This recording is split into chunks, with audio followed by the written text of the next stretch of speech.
Hello, everybody, and welcome to this new edition of GM Web3 dedicated to MultiversX, like every Wednesday, live on X, on YouTube, on Twitch. And I will receive my co host, Arno. Hello, Arno. How are Hey, you? buddy. There's better days than others. Yeah, it's a weird day. I'm very um, tired, and what's happening on X is not very cool. But we're gonna have fun this morning, okay? Let's bring fun, thought. Sure, let's try. Arno, smile. Yeah, I can smile. It's a fake smile. Okay. And let's invite Philip. Hey, Philip, what's up? Morning, guys. How you doing? Always. It was Very good. good. It was also a short night for me. A lot of work, but good progress. When the market go like that, just close my eyes and I just go, man. I'm like, well, what else should I do? If I start to look every 5 minutes on Binance, I'm done. So. So yeah, so smile, Oh, Arno. It's fine. well, I'm not this because of Binance, bro. I've been in here for 20 since 2017. Bear market. I'm actually fortunate to be profitable even when the market is at this level. So it's same, not. same. So I'm thinking. Yeah. So No, lucky for those who went to at the I'm right moment. Otherwise, I'm not unhappy today because of the market. what's happening, my friend? That's a good builder's reaction because actually I didn't know what was happening until some people Mm. suck me into the drama. But you'll see. We'll talk about it. Yeah, I have no idea what you're talking about, to be honest. It's So good. don't kill my mood today. Don't kill my mood. Oh, sorry, bro. It will be killed. No. But Okay. the good thing is that you will know who to blame, and that's Okay. good. So happy to be there with you, and I hope that everyone is listening, since there's a lot of important things today. So now I don't know how to start. Thank you, guys. No, it's okay. It will be chill this morning. First of all, of course, I remind everyone that you can find the replay of this show on X, on YouTube, on every podcast platforms. It's very important for us to subscribe to the YouTube channel, to like, to put a comment, and just to share the link to people who did not, who wasn't able to attend this show live. Also, you can ask all your questions in the comment section. We'll try to answer all of them. We will receive more guests later today. Joachim should join us, but also Davy EGLD. So I chose three topics we'll speak about this morning. First, of course, we'll speak about the market and the different reason about the panic on the crypto markets. We'll speak about USA, tariffs, and so on. So it will not be about MultiversX. We'll start by a general conversation about crypto market. After we'll speak about what happened on Hatom and how the protocol dealt with the context of liquidation and so on. And at the end of the show, we'll speak about an issue for MultiversX. What marketing for MultiversX and why? Because Adam made his first post about marketing on MultiversX 6 months after he arrived. We'll speak about the post and we'll try to maybe think about what could be the good marketing for MultiversX for the coming weeks and months. For whom, what timing, what budget, what message, and what goals for this. So it will be interesting to challenge our ideas, and of course, feel free to tell us yours. In the comment, I will start by asking the first sponsor of GM Web3. It's Hatom protocol, the leading lending, borrowing, and liquid staking protocol on MultiversX. You can find the useful links on the description of the YouTube video. And they and the second sponsor, so it's EAPS, I'll speak about it later, are offering $30 in token. So all you have to do is to quote tweet. No, not quote tweet. To retweet the link of the space. It's so easier to pick after. And I will make the draw at the end of the day, and I will send the prize to the two winners. Let's start. So you were saying, Arno, that this panic on the market did not afraid you. Just to add some context, Bitcoin lost 6%. Ethereum, it was around 26%, and the whole we can say like cryptocurrency lost between like 35%. So it was a bloodbath, we can say. First of all, guys, it's interesting because Arno said, I'm okay with that. I'm not watching my wallet every single second. And Philippe said, yeah, it was pretty much harsh. So it's interesting to have your 2 point of view. How did you leave this context this weekend, both of you? I mean, if I may start, because mine is maybe regarding my context. Okay, so Saturday I was visiting houses. Okay, explains a lot. And I was filling the paper about like the loan and everything, and about how much I will put, and I was looking at my crypto and how much I will sell. And minus 25%, then you're like, oh, fuck it. But okay, the appointment is in 2 weeks, so the market has to go up again. But we said that we should only invest money that we can lose. It's not the problem. I can lose it, but I would This like was to the invest plan. it somewhere else. If I lose it, it's fine. I can still Fuck. survive. It's just, yeah. I mean, like, This was the plan, but yeah.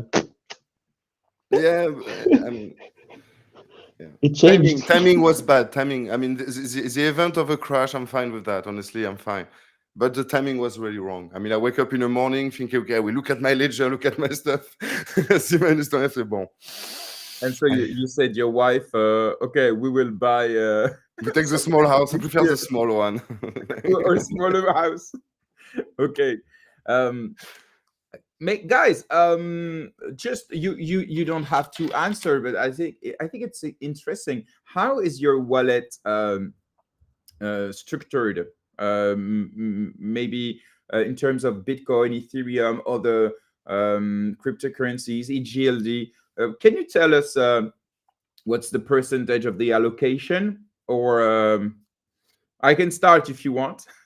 I have no problem with that. I have no problem with it, but it's interesting for the audience to maybe speak about diversity. In this context, I think it doesn't change anything because everything crashed. Except Bitcoin. Bitcoin hold quite well. No? Yes, definitely. I mean, And we'll speak about the more I'm in crypto, the more I'm thinking Bitcoin is really the big daddy, and you cannot compete any other crypto against Bitcoin. That's a lesson that everyone have to learn, I think. This is for this bull run, because on the previous one you had some arbitrage between Bitcoin and the other caps, but it's true that this last month, Bitcoin is overperforming most and holding. coins. So it's not stable because I think it can go really fast in any direction. But I think the market accepted the price of 100. And at the moment, I think it's accepted that he break the 100 and going down will be opportunities, but not after. You don't ever know. He can lose 80% in the night. I mean, I think it's not possible, huh? but less and less at least. So yeah. No, we need money in the alt. Yeah. About your wallets, guys, I don't know if you want to say anything about it. About me, it's pretty clear. I have 50% of my wallet, which is Bitcoin and Ethereum, and I have the rest, which is on altcoins, and I maybe have 15% of ESDT, all different ESDTs. Yeah, it's around 18 or 20% of my wallet, and the others are other altcoins. You guys, it's not, you don't have to answer. It's only if you want. No, I mean, Yeah. I'm pretty transparent on that, and with my situation as staking provider, I mean, I have a lot of e-gold, so that's clear. After, I try always to keep Bitcoin on the side, so it's something that I buy periodically and I keep. And I Like never touch DCA, it. Sorry. DCA, Oh like yeah, week, kind of. month, or yeah. Yeah, sometime when I'm motivated, I just like to sell some stuff on Binance or directly on X Portal, send it on my Binance, and I just forget about it. That's like gold. I mean, like you store it the day that you need And it. do you But have gold? yeah, I have Anyway, gold also. Like yes. during the last bull run, I bought some gold, Oh, some coins. you're good now because gold reached again a new ATH. So we'll speak about gold later. Okay. Yeah, but yeah, gold also. So it's something that people should not forget outside of the wallet. And after, it's mostly gold. And in terms of stable, I mean, thanks to Atom, because there's a good rentability there. I think, yeah, I have between, I would say 10% in stable. Okay. Depend after or before the crash, depend. Arno, Yeah, do you want to answer or do you don't? I have mostly ESDTs. Okay. So big part of my wallet is um, ESDT tokens. So the two biggest are, of course, EGLD and HTM because they are part of my strategy even before I joined Hatom. Actually, I buy tokens that can work together and have utility to generate more, and they compound with each other very well through the booster. So, and since HTM boosts my stablecoin, etc., every time the two tokens that I try to accumulate the most are EGLD and HTM because I believe in them long term. And when I say long term, I don't talk about cycles. So I'm buying to hold it for 10 years at least. There's no problem. Um, so yeah, but otherwise I have Ash, I have UTK. Some quacks. Of course, I have some Quack, some Bob, some Bud, some Bobber. No. Oh no, I don't have that shit.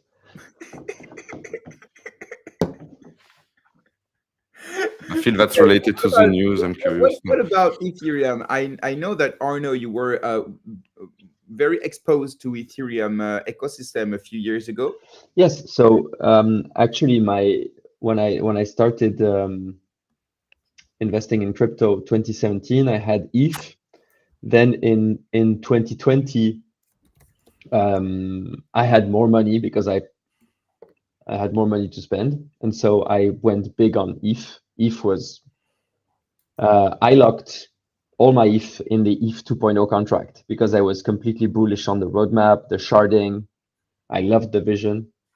And so I had a lot of ETH, and I had other ecosystems. I had DOT, I had AVAX, I had BNB, and then over time I rationalized my investments. I think there's several ways of building a portfolio. I'm not going to say there's good or bad way. Everybody can do it his own way. But the way I do my portfolio is I invest where I know. So I'm okay with the fact that, you have greener grass at this instant somewhere else. I managed to get over this quite easily because I know why I invest, and those fundamentals, I challenge them all the time. So if at some point I believe that long term, because this is, you can buy something for short term, midterm. That's not what I do, but you can. So if the fundamentals long term change, then I change. Okay, it's pretty relevant regarding your work and your content and where you were involved. Okay, guys. So let's maybe try to explain what happened. First of all, the market seemed to have reacted to the harshness of the tariffs with which Donald Trump has threatened his trading partners. So maybe we can mention different countries like Colombia, Canada, Mexico, and more recently China. And I think the market did not realize how tough could be the rate of the tariff that Donald Trump would threat their partners, its partners. So I think it's the first a major thing that made some uncertainties on the market. I don't know if you followed what happened there, but for the moment, um, all the threats have been postponed for 1 month until the countries accept the conditions of Donald Trump. I think it will be different with China. They should have a call in the coming hours so they can speak about the different tariff. But this is something that the market doesn't like. Tariff make the exchange less like smooth, and of course makes like some some barrier for the world trading. So this is something that is very important. Also, we can mention the rates from the Fed, who everybody was expecting that the rates would be reduced, but actually they are maintaining the rates. So investors prefers maybe more secure investment that volatile ones, and of course, cryptocurrency are the most volatile market ever. Um, and yeah, I don't know if you followed this, and what do you think about the strategy of Donald Trump to make America great again? Uh, First of all, I am no geopolitical expert. I am a curious person, so I have but my opinion is maybe misinformed. So the what I see and what I perceive is that the current um, geopolitical landscape is, you can smell the powder. There's something in the air about the BRICS, the Western the Western um, part group of nations, and you have the war in Ukraine. You had the Gaza conflict, and this crystallized many um, smaller conflicts. We had all the resources, the conflict around resources, um, and you know that all this is interconnected, and the US has been, I don't know if we can say that the US has been a declining power over the last years, but one thing that is for sure is that, Less respected, maybe. yes, exactly. I mean, like, And so Trump is doing what he's good at, showing that he's tough, showing that he fears nobody and that the US fear nobody. And so, yes, he's bullying other nations with what he has, and what he has is the US economy. And it's true that US economy is one of the most important economy in the world, the most important economy in the world, and many countries rely on exports to the US. yeah. So when he's playing with the tariffs, and raising them. He's bullying them, threatening them. I What's mean, your take on this? I think that's one of the difference between Trump and most of the American presidents is that instead of going for physical war, even if Trump can do it, I think Trump frightened a lot of people the last weeks. I mean, like about kicking them. I mean, like, but at the end, is more into placing US in an economical pole position than going over with military. I mean, that's bad for Europe because, I mean, at the end, we could not be targeted by a military operation, but we can be targeted by economical warfare, if I can say. But at the end, I think Europe should get ready onto that. I mean, Mexico and Canada, probably Mexico first didn't believe it, then they put it on, and Mexico came back and Canada came back with discussion on the table. And then it's okay, we can freeze for a month, let's see what they have to propose. I think for Gaza was also similar. I think he sent, because he sent an emissary to Gaza and to Russia, and I think the guy arrived in Gaza and said, "Look, your family is living there. The school is there. This is a picture of your daughter.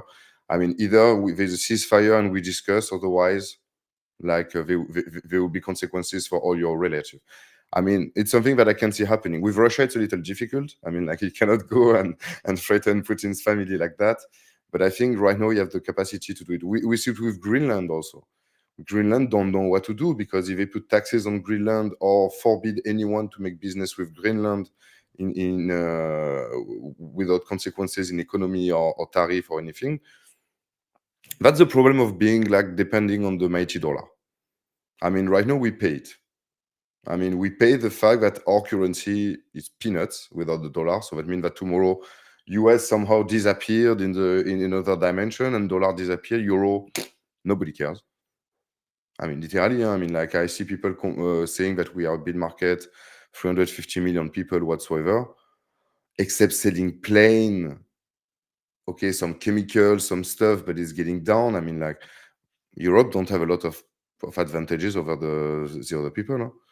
In 2035, we cannot even build explosive car anymore. I mean, we will be stuck on electric car. We don't have the resources to build them. We don't have the branch to. I mean, Europe is something, and it is a completely different conversation we could talk Yeah, fair about, enough. because we actually see that, you know, in several countries of Europe, like one party in Germany that is being endorsed by Musk, because he had on X a one-on-one with the leader of this party. It's the AFD or something like that. I listened to it. Yeah. Yeah. I mean, this party is saying that Germany should get out of Europe, of the EU. So no, but you know, it's Yeah, that's true. That's but, true. But I mean, you know, it's funny. I mean, I'll tell you after.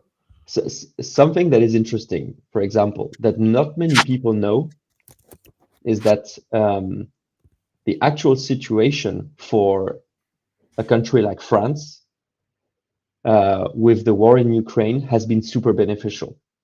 Over the last 2 years, France has doubled Russia as the second arms dealer in the world. It's crazy when you think about it.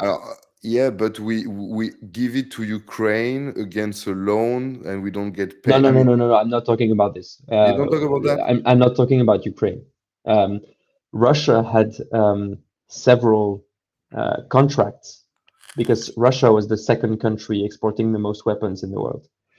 And they had strong contracts with India, Saudi Arabia, Egypt. And because of the war in Ukraine, they weren't able to deliver because Fair they enough. needed weapons. And those markets that are heavily investing in weapons had to find weapons somewhere else, and they're actually going to France. Because what's interesting with we can talk about France here, but interesting with France is that, on the contrary to many countries who rely on others to build their weapons, in France, there's always been this will to build our weapons in France. And so we don't have, like, in the missiles, you don't have American guiding systems. And so for a country like India, they don't want to buy weapons that have American guiding Technology systems on or it. etc. etc. So, but back to the US because Jerem, I see his eye. He's got No, yeah, it's okay. I'm listening to you. It's interesting, but yeah, but we can go to Europe because I think Europe is next. Because Definitely. Trump said that European Union was terrible to us. They did not respect us. And so he said that tariff in Europe, it's coming very soon. So for the moment, we have America, we have China, and I think Europe will be next. So we can see in Europe many politics saying that they will fight. Uh, but what do you think they will be able to fight Alors, against USA if Donald Trump attacks them with such tariff? We know that the American market is very important for European companies in terms of market. So, and it will have an impact, of course, about our competitivity and so on. So I think yes, it will be the next fight for Donald Trump. But first, I think he wanted to start with the close countries and China first, his main competitor. I mean, if I just want to add something at first because I think it's more about the context and the consequences. I mean, when you raise your tariff like that, what's happening is like what you import costs more to the people living in your country. He So that doesn't means, care. He wants to remove the revenue, the IRS, the yeah, revenue no, no, but tax. the thing is like we are still in an interconnected world, and you still have a lot of things that are coming from outside of US. Just let me finish. The Yeah. thing is like when you do that kind of taxes, I mean, it's nice, but not that brutal, I think. So that means that already talking about the thing that there will be taxes, and I think that was a move from Trump, was not really to put the taxes right now, but to say take care, there will be taxes if you Yes, don't come. it's a threat, And definitely. that push the companies like Arno, like other like big producer around the world that want to sell in US to already think about the fact to move to US. And I think that was more the idea of Trump was not really to tax the things because at the end the American citizen will have paid for it because you still need the resources, you still need to buy it, and you don't have the local alternative. But what he wanted to do for me is like to scare the industry to say, hey, it will happen really fast, be ready. No, you have a month more or less, but get ready and move your production in US, otherwise you will get taxed. For the moment, the condition that Donald Trump um, applied was not really about economic. It was about immigration, security. So this is the first condition. So if you don't protect the barrier, we will apply this tariff. So for the moment, it's a threat. But definitely, if we consider what Trump is saying, of course we can believe or we don't. It's something else. But because he wants to remove the revenue tax in the USA, so the retail will have more money because they will not pay revenue tax, so they will be able to pay for the product even if the price increase a bit. And so it's a total completely different thing because at this moment what will pay the world trading will not be the American, uh, it will be the companies. So it's a complete change of paradigm in terms of a world trading. So I don't know if he will do it, but it's something that he wants to It, do, and it it was was the like case that before. in 1913. So it was long ago. Yeah, but it was working, Yeah, and then definitely, it's something that works. But it wasn't the same world. I it was mean, not the same world. That's why we changed it. I mean, like the thing is like I really think that Trump want to like with the chips, like with the petrol, like with the good and bad that's come with that, and he want really to reproduce local for America. Is it a bad thing? Is it a good thing? I don't know. but it's the only country that can do that and put taxes and force the other country. It's the only country that can do that, because Europe, we do it, nobody give a shit. They say, okay, you increase the taxes, have fun. I mean, look in France, we increase the local taxes.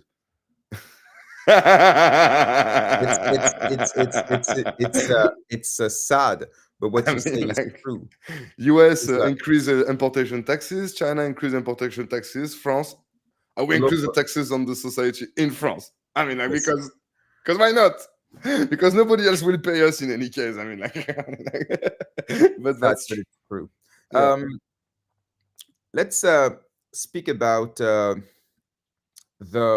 new. I don't know if you saw the new crypto task force at the SEC. They unveiled the new priorities for the crypto task force. It was yesterday. So it's interesting for the United States of America because certain token issuers will receive a temporary protection from SEC enforcement, provided they disclose, of course, required information and so on. And so the token will not be considered as securities by default. So this is something that is interesting. So they will have like a moment uh, of tranquility, of calm, in So terms. it's, I suppose it's at the beginning. Yes, Okay. yes, and it's It's important. flexibility, Yes, basically. absolutely. So it will be the time for the regulation to develop a maybe permanent, stable, and positive regulatory framework. That's what the SEC wants to do. And so the objective is to reduce uncertainty, to promote transparency, and yeah, to maybe lead uh, the company for more, development, innovation, and so on, and to ensure smoother market operation. So it will last just a moment, a few months, maybe a year, I don't know, maybe 2 years. And after, we'll see what will happen. But they will have this moment to deal with maybe easier regulation in the United States. So it was a promise from the president, and he just opens this crypto task force, and they published these priorities. So this is something that is, in my opinion, very good for the crypto industry in the United States. They need stability. They need this kind of thing. So it's cool. Um, if you have of course, anything to say about it, let me know. If not, we can mention also World Liberty Finance. So, the exchange backed by Trump's family. During the crash, they accumulated a lot of ETH. Um, and even the Trump son called on Twitter people to buy. He tweeted, in my opinion, it's a great time to add ETH. We need to mention that he corrected the post 2 or 3 times. But yeah, before the last version of the tweet, he wrote, "You'll thank me later." And after he removed this. So he's a real degen, because you can see this sentence in many like crypto influencers on Twitter, but he removed it at the end. But they accumulated Is a it lot of. his son Baron? Sorry, Which son? Baron? Eric. Eric. Okay. Eric. Yeah, so it's interesting. During the crash, they bought like dozens of thousands of ETH, and he tweeted saying it's a good time to accumulate. Yeah, I should follow him on Twitter. I mean, like, No, but no. He posted after he accumulated ah, and transferred to Coinbase. So some people are asking, "Oh, what is it an insider or something like that?" But yeah, it's not really clear. Let's be honest, it's completely degen. And after the Trump meme coin, I think we are not surprised of this. But I think when Donald Trump will leave the White House, it's not impossible that the SEC wants to come back to this tweets and so on, and to sue like everyone around Trump because of the meme coin, because of the tweets, because of this exchange. So I don't know. I think they don't give a shit, they just do what they want, because they feel protected. In my opinion, this is what they feel. They just been integrated. But yeah, they are doing like weird things. And the crypto Twitter is between do it, we don't care, we are here to have fun. And some other part are saying, okay, your guys are just insiders, just thinking about your own money, and you just want to dump on the crypto bros face. So what's happening, I like it, to be honest. It's Mm. completely degen. It's just Yeah, but that's sad for the but it's ecosystem. fun. I mean, like, it's sad. I mean, like, I don't know, man. I mean, it's like the president of America created this meme coin, man, and his wife also. I mean, in which world are we living today? I mean, like, Gary Gensler probably is like, what the fuck happened? I mean, like, He will lunch, Gary. I mean, so you have two ways of looking at this. You can be in nostalgia, and you know what? Last week with my girlfriend, we watched Claude François movie, and I was saying, "Well, I would have loved to live in the 80s." But we live in our period of time, and adapt or die. So you can say, what world are we living in? It's a disgrace, blah blah blah. But the truth is, blockchain technology brought to the world the capacity to tokenize, to create stuff, to create value, and to make it exchangeable, tradable through blockchain. And it is a great technology. The fact that people are doing what they're doing, it is irrelevant. The truth is, today we are, and especially us, Philippe, as builders, we're trying to make sure that we create tools that are, valuable and can last. But people are having fun, they're just it's you give a difficult. technology, and I, the technology is going to be used. and I think without the degen money, you could not build what you do, because everything that is built is funded by speculation. So I, Completely. I, I often say it's a necessary evil. Yes. So yeah, that's why I For, think for, it's for now, and to come back to crypto, because I think, the original conversation about all this fuss, US Trump tariffs, the situation, and it has an impact on the market. um, and it has an impact on the market because the cryptocurrency market, if you look at the spectrum of the volatility spectrum and the risk spectrum, um, crypto is at the max end of the speculation. So in in the in the financial industry, in the financial world, where people use money to make money, this is at the far right of the spectrum. So it is the spectrum that it is the part of the bag that you cut the quickest when things are not going, the way you want. So it is the part that you arbitrage uh, the quickest, because it is the riskiest. So yeah, that's the volatility, and that's where it comes from. It goes up, it goes down. Um, Obviously, it is not easy, but everything is tied up to this market, because the markets that are less volatile, they all add up and have an impact to this. So you start with brick and like the housing market, then you have the bonds market, energy market, metal market, stock market, and at the far end you have crypto. So when people are threatened, they cut what's risky and they bring it back to less risky assets. We are still really early.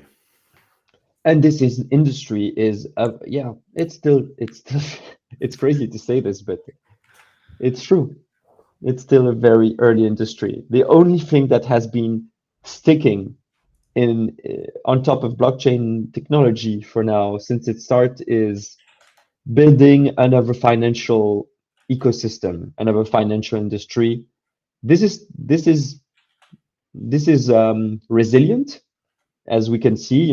Institutional adoption. People start believing that blockchain is a way to store and move money, so that's great. And actually, one good thing about Sunday and the crash that came is that across crypto, all the major DeFi protocols held really well. And it starts to show that the DeFi, the infrastructure that we have built over the last 5 to 6 years on the different chains, it's starting to be resilient, even when market conditions are harsh. So it's there's some positive out of this too. Do you think this decentralized finance will happen someday, or do you think What do you mean? I mean, the Satoshi Nakamoto's dream, do you think it will happen, or the traditional finance will just take care of it? Because I know deep inside that you truly believe in this new world happening, full of decentralization, owning assets, and so on. So do you still think it will happen regarding all what's happening today with Trump's politics, the CBDC, and all of this thing, and also the use cases that actually are not that mainstream at the moment? I would be happy to have your opinion on this. I think maybe your answer would be different 1 or 2 years ago. So yeah, what's your Most take? likely. You're absolutely right. I'm completely pro freedom, and I believe that this technology is interesting because it can, if built right, it can bring more freedom to people.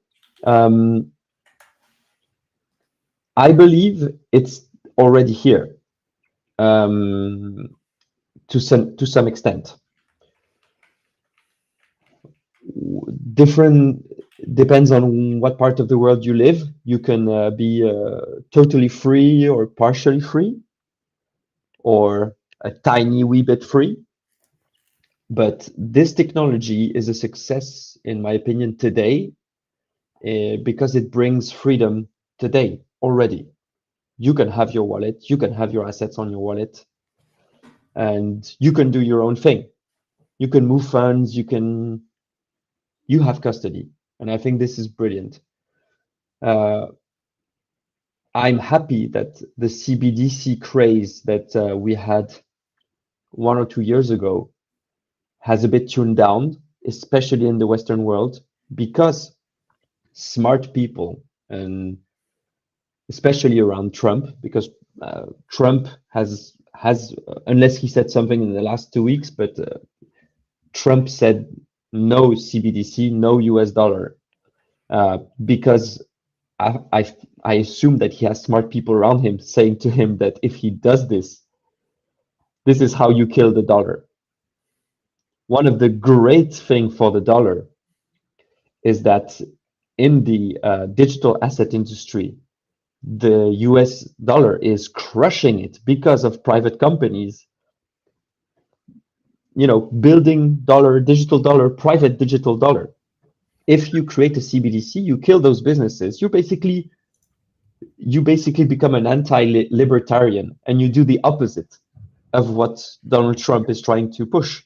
Less regulation, pro private companies. So Donald Trump is pro Tether, pro Circle, pro all the companies who are going to create digital currencies that are US dollars, because it's good for the US dollar. So I'm looking forward to seeing if some big countries in the world are going to embrace the CBDC and what they're going to do with it. We've seen China, but it's not very clear what's happening. But what I believe deep down is that if we build the infrastructure right, then it can withstand state pressure. This is what worries me with Ethereum. Is it's because you have layer twos like Base that are growing like mad, and I'm also worried to see Ethereum builders who had an amazing building ethos back in the days, like a company like Morpho. You know, I love what they do. I really respect the builders, but now they're pushing their products. Yes, they're pushing their products on top of ecosystems where you have the liquidity and some user base. It's super pragmatic, but you're actually going against the Ethereum dream, the initial Ethereum ethos, big time. And this is personally why I moved away from ETH as an investment. But so we Morpho need to made build it right. Morpho made a strategic partnership with Coinbase, for example. Hmm. So they are they're decentralized, but they're used by centralized exchange. So for them, it's a very good opportunity in terms of adoption in business, of course. But when we come back to ethos, of course, it's weird to see a centralized exchange making loan through a Morpho to provide services in a centralized way. But we can understand we would do the same if we were the owner of Morpho, of course. But it's interesting to see how decentralized is getting closer to centralized ecosystem. I mean, if I may add something, I mean, regarding that, I mean, the thing is like decentralized solution, there's a lot of cons that industry and institution don't want at all. I always said, and I mean, I will not repeat today. That's not the point. But I think the future is to privately own chain by industry, institution, group of companies that have the same goal, like logistic or traceability, and with a door, in fact, that other actor can read this information. So the government can read the information regarding logistic for the entire supply chain for pharmaceutical, for example. But I mean, I don't see that happening on public chain at the moment. And I think we still have 10 years to create the tool, in fact, for provide, in fact, blockchain as a service, if I can say it like that. So yeah. I mean, an institution, I mean, I don't see a government creating ID card on Ethereum, on Solana, or even on MultiversX. That just doesn't make sense. It's today. That's today. Yeah, but no, Let's but it's what let's we see. are pushing for today, while I don't think that will be the case in 5 years when the technology will be there. So I think we should just directly push for what the... We don't hear you, Jean.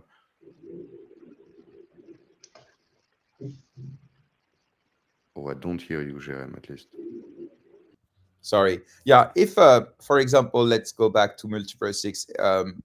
If sovereign chain becomes a reality, it will be possible to launch a sovereign chain with maybe some conditions that the states can accept. So they will be able to use the security and decentralization of Multiverse 6, but they will be able to apply some, I don't know, security, anonymity, or I don't know, some conditions that can fit with their requirements. And so there will be maybe some layers used by the states and the institutions, but they will use the decentralization and the security of the main chain. So do you think this is something that can Or happen? not. They don't need settlement on the main chain if they don't see the benefits of it. Okay, yeah, you're right. I mean, like that's where the beauty is. At the end, is just we need to push for the usage of blockchain technology, Multiverse 6 or not. I mean, I would say, but for me, Multiverse 6 is the best approach with sovereign chain. In fact, to give like directly companies the capacity to deploy a blockchain. You have all the technologies, the technicity that is really complex around. So you need a team, but as a government or a big company, you can do it. And then you can manage identities, documents. You can manage signatures of contract, transfers value between employees, between like for logistic, about who is owning, who receive it, who access it. And on top of that, you can just say that, in fact, only some actors will have the capacity to be validators, with or without reward. After that depends the entire economy and the condition you put on top. And you can have external actor also that can have observing squad, to go in a technical term, to read some information because they need it for their own business. Like a plain company or a KYC company will need to have an observing squad or pay an API to access this blockchain, to have access to the identity documents of the different citizens. But the idea, you need to have this capacity to a state to just remove the complexity of the technology. It's what we are doing today, going to Microsoft, Amazon, big group like that create their nice solution, one for the region of PACA, one for the region of I don't know what, one for one association, one for another one.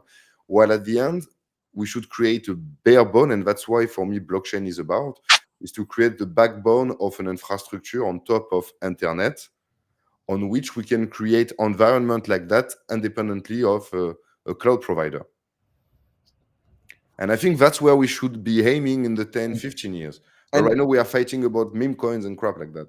About this, yesterday I was having my shower. It happens sometimes. And I was thinking about... Impossible, you're French. Thank You don't God. shower. And you eat cheese for breakfast and snails. No, I was thinking about something. I opened the discussion with you. It was not planned, but whatever. What do you think about the ambitions of MultiversX in the United States of America? But we already spoke about this, but maybe I will share you my thought. In my opinion, MultiversX will be small in a world of giants in the United States of America. In Europe, there is no successful working layer one. We can mention Tezos, but let's be clear, they have money, but they don't have adoption. The language is not very practical and nobody builds on it. But we have MultiversX in Romania, in European Union. So I'm thinking about this for months now. Do you think it would have been maybe better for MultiversX to stay in Europe, to try to build in Europe, to get some politic contacts, to push, because I know they tried with France, with Romania, maybe with other countries. But do you think it would have been better for MultiversX to try to stay in Europe, to fulfill the regulatory requirement, and to try to be the best European blockchain in the world? Like, make Europe great again thanks to MultiversX. In my opinion, no, I'm very serious, and I really would like to have your take on this. I don't have certainties about that, but It's an interesting conversation. it's interesting. Imagine if they used this money they will use to like implement in the United States of America, to try to network with different countries in Europe, to try to make MultiversX the leading native European native blockchain in Europe. And when we speak about patriotism, when we speak about the struggle between Europe and United States and so on, in my opinion, there is no other blockchain in Europe that is able to do this except MultiversX, for two reasons. Because it's the only one, layer one, I know, by the way. And they started this work for years by trying to contact some politics in French, in Romania, in other countries. So what do you think about this? Yeah, I let you give me Yeah, your yeah. take on I, this? it's a super in-depth topic, so I'll only focus on one or two things that I'm thinking of. So first of all, personal experience of building a startup in Europe. I worked for 3 years for a tech startup that was based in Denmark, and it was a startup that scaled in Europe. So I helped launch the French market. It was already in the Nordics. We did great. So then we launched, and I personally launched the Swiss market. I helped launch the German market, the English market. Every time we went in new countries, it was a nightmare. Different legal framework every time. This was a tech startup, so different data regulation every time, different culture every time, different language every time, different use of platforms, whether it's payment or whatever. It's what's the strength of Europe is also its greatest weakness. It's this 27 countries. And right now, to build and scale a tech startup in the EU compared to the US, it is a nightmare. In the US, you have one unified market with over 300 million people, with a very strong economy, very strong capital efficiency and access to capital for founders. So it's not fragmented. So building a unicorn in France or in Germany or in England, it's not in the EU anymore, but in a European country, it is hard mode. So you have to go elsewhere. In Europe, it is super hard mode. Building a unicorn in the States, just by being good in the States, you build a unicorn. So just that's the first thing. So I've that's my first thought for why MultiversX is looking somewhere else. Second thing, GRM. What's your phone? What's your phone brand? Okay. What's your computer brand? The same? Same. Okay. So today we're in a globalized world, meaning that if your product is good, it's going to scale worldwide. So the issue is not, are you good enough or not? The issue is finding the best way for your company to grow. And I believe that for a company in the blockchain space, it is already super hard because of the context around blockchain and crypto worldwide. So if you have to be a tech startup CEO, a visionaire, and then you have to be a lobbyist in the EU, and it's just you have to raise, to manage, it's just so hard. So I understand why MultiversX wants to go in a place where you talked about this new regulation provided by the SEC, a bit more flexibility for just, yes, of course they want to go in a place where they're going to be able to build with a bit more flexibility, a bit more leeway, gray lines, because this industry needs flexibility right now. It is still small and nascent. So yeah. And my last question to you, Jerem, is you said MultiverseX would be, a small in the scene of giants. What if they raised 300 million, 200 million dollars? What would you say if they had this war chest of money? Would it Definitely, change? definitely. I think a layer one needs at least 100 million, if not 200 millions. But also, they need the network. But it can come with. But they need the network. They need the politic proximity. They need also, in my opinion, um, some historicity um, in the market. So yeah, it's all about money at the end of the day. Definitely agree Yeah. with you. So if MultiversX was to, I don't know, announce that they are fundraising in the US, that they are planning to have the MultiverseX Foundation more into the US and appoint a US president of the foundation. It would show that okay, they are going for the money, they're going for the network in the US, implement things in a right way. And I believe that from what we heard in the last months, this is the direction that they're trying to take. Let's see.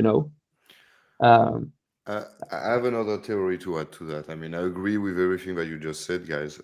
There's one other aspect that we need to consider is like maybe in the coming months, the Trump administration will make an open call offer for American company to provide a blockchain-based solution for election, for administrative stuff, for crap like that. Because knowing Elon Musk, redoing a Web 2, I will use the term Web 2, but redoing a Web 2 interface thingy whatsoever would be not enough ambition for him, I think. But making an open call with some money on the table, like I've been done for the space capsule whatsoever, and you choose 3 to create a proof of concept that can be then reused. But if you want to apply to that, you need to be American or an American-based company. Yeah, but okay, I agree with this. It's clear that with the Doge department and maybe other part of the administration, they want to use blockchain for more transparency because it's at the heart of the program of Donald Trump. And we can see it with what they are doing with Doge. I'm following this every day. But what's the chance for a Romanian actor? Okay, it will not be Romanian anymore. I think they will. It will still Texan be blockchain based. It will still be Romanian. I mean, I the mean, smart thing to I do mean, would be to have a part of the company, a new part of the company in the US, and absolutely keep the tech in Romania. This is the smart. For me in US, you don't want to send the guy that are building the protocol because right now they are all living in Romania and that will remain the case. But what you want, it's a group of people capable to go to different companies over US and the teach them foundation. how to use the technology, how You to want the foundation in exactly. the US. You want Yes, you but want no. the guys building Yes, the but no. network in Romania. Yes, I don't think so because if you see, for example, Solana, the foundation is not in the United States; it's in Switzerland. Only the commercial company is in San Francisco, so it's not just about the foundation, which is not the corporate thing. It's just the foundation. So I think they should move also the commercial company, so not just So the labs, MultiverseX yes, labs. I think it will be necessary, like we can see for many others on the blockchain in the United You States. know what? This to come back to the conversation about MultiverseX and the US. At the beginning of our show, we talked about our wallets, and I told you that I invest long term. This is typically what I'm watching in 2025. To be very transparent with who's here with us today. The transition that MultiverseX is trying to make to the US is a very bold move. I have been working in tech startups that tried to make or envisioned making the move to the US. And it's like creating another company. Especially if you are in the EU, you have to you start looking for this, and instantly you discover that it's going to cost you a lot of money. So instantly you know that you have to fundraise, because otherwise it doesn't make sense. You have to move in the US and be strong over there. If you Or move, it's a condition of a raise funding. what? or you have you already found the funding and the condition is to be American based. Yeah, maybe. But the thing, the main question is there room for MultiversX in the United well, States? yes, man. I mean, there's room for everybody. Honestly, when you look at the actual use cases that are built over blockchains, it's so small when you think about it. So this industry has 99% of its history ahead of it. I mean, there's just look, go on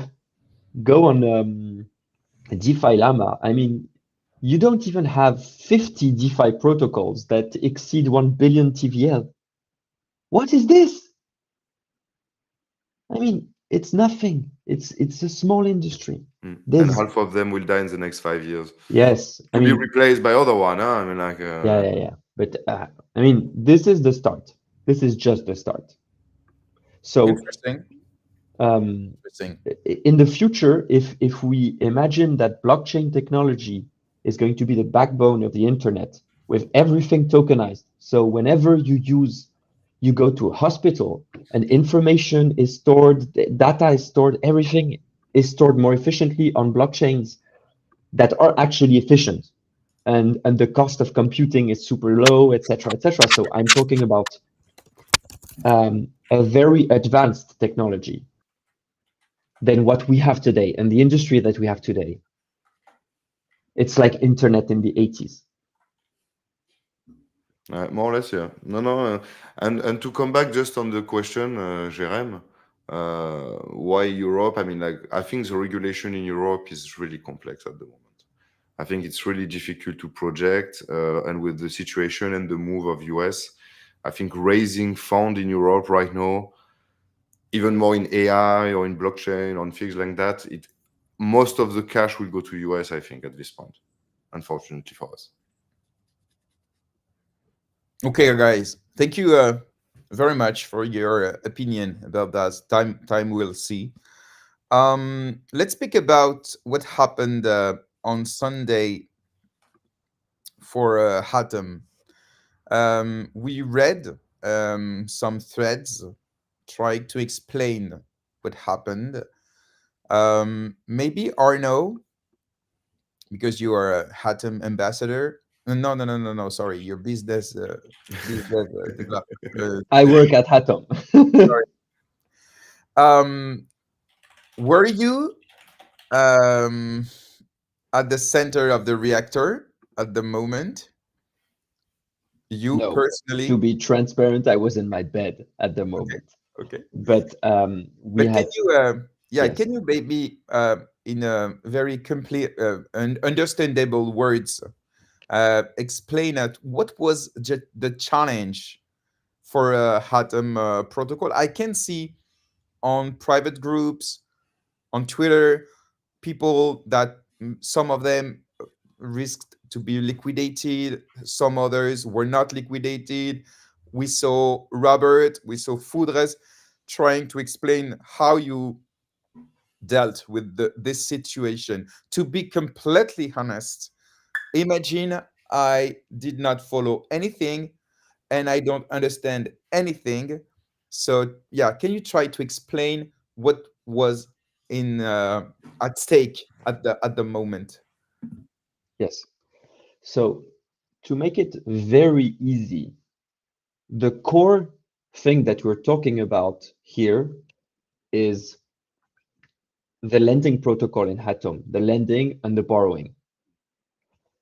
To borrow on Hatom, you need to have collateral. Your collateral is made of various crypto assets. But the truth is, on Hatom protocol, we have lots of the collateral that is made of EGLD or SEGLD because we're on MultiversX. So when a market crash happen, and it's so sudden, you have EGLD going down 20%, meaning that many people had borrowing positions that they weren't capable of collateralizing anymore. So what's interesting in decentralized finance is that all this is automated. So yes. Sorry to interrupt. Just Mm. let me try to understand. When I use the Hatom protocol, I will put some, for example, EGLD, and I will be able to borrow some other assets, for example. But I don't put 100% for 100%. So I put, for example, 100%, and I can borrow 60%, for example. So if the EGLD crashes of 40%, I get liquidated. Is it correct? It is absolutely correct. You So touched what's upon. I didn't want it to just complexify everything, but average? Can you just? I don't have the data. Maybe I don't know if you have it. What's the average collateralization on Atom protocol by the users? Is it 160? Is it 180? What's do you know this? Or maybe I, what do I you don't I don't don't have that number. Don't have that metric. It can be found. The average. you, for Uh, example, what do you suggest? It's not a financial advice, of course, but I what's can. We can talk about this after, but okay, okay, let's okay, talk about sorry. Sunday night. Okay, Okay, sorry. let's talk about Sunday night. So you have the what's the key to understand what happens. It is the relationship between the value of the collateral and the value of the borrow. If the value of the collateral goes down and your borrow exceeds the borrow value exceeds what you are allowed to borrow, then Hatom protocol, you use the term, sets the position into a place where it can be liquidated. Liquidation means that you open to people to come repay the borrow of the user and take a part of the collateral for themselves. So this is how the protocol remains sane for all of its users. So back to Sunday. What happened? Flash crash. All the collateral goes down. Mainly all the EGLD, everything goes down, but EGLD gets hit hard. And we had in the protocol many positions. It was up to 1.5 million that were liquidated. So it's a lot. Many positions were people collateralizing EGLD and borrowing USDC or USDT, so stable coins. So there you have two digital assets that have different value. You have a stable asset that doesn't move, and you have the other one, the collateral that can move. So when the collateral was not enough to back, all those positions were liquidable, and there two things happened. In a normal scenario, if those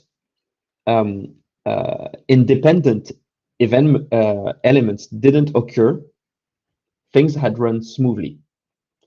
But there we had two things at the same time. One thing is that it was in the middle of the night.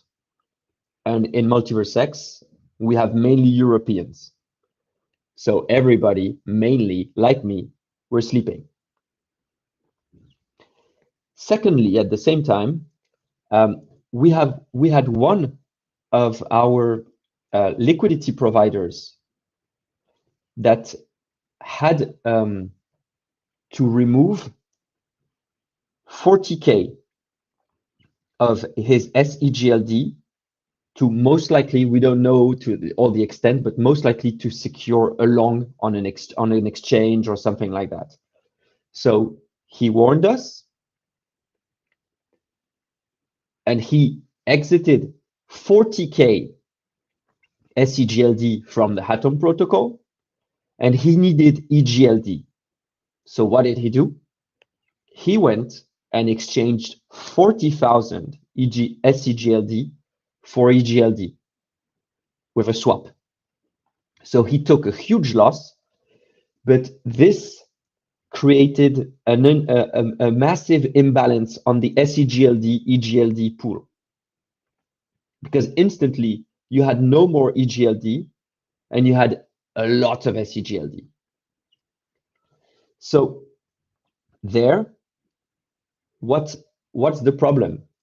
Since we were in the middle of the night, not many people were here to take advantage of this opportunity, because there you had loads of money to make. You could arrive, use your EGLD and buy SEGLD at a discount, up to 30% discount at a point, to re-arbitrage the pool at the normal exchange rate. So since we were in the middle of the night, there were not many people to do this. So it took time to re-arbitrage the pool so that the liquidators would liquidate the positions on Hatom, and everything was right. So if we didn't have this person needing to move such a big amount of money, the liquidation would have gone super smoothly, because the liquidity would have been, it would be, the SEGLD EGLD pool is super deep for MultiversX, so it would have been great. But there, it took a bit of time. But and here it's important to say something, because on Hatom, if you look at the collateral factor of EGLD or SEGLD, and you compare it to the collateral factor of ETH or stacked ETH on Aave, for example, on Hatom, we took an approach that is more cautionary. On Aave, you can borrow for up to 81% for your ETH, whereas on Hatom, you can borrow for up to 75% of your value on EGLD before being liquidated.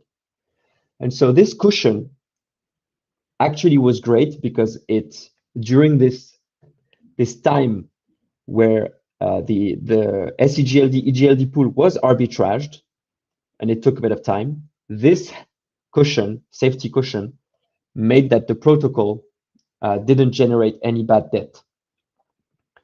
So bad debt is basically when a user's position is not liquidated and it goes above the threshold of 100%.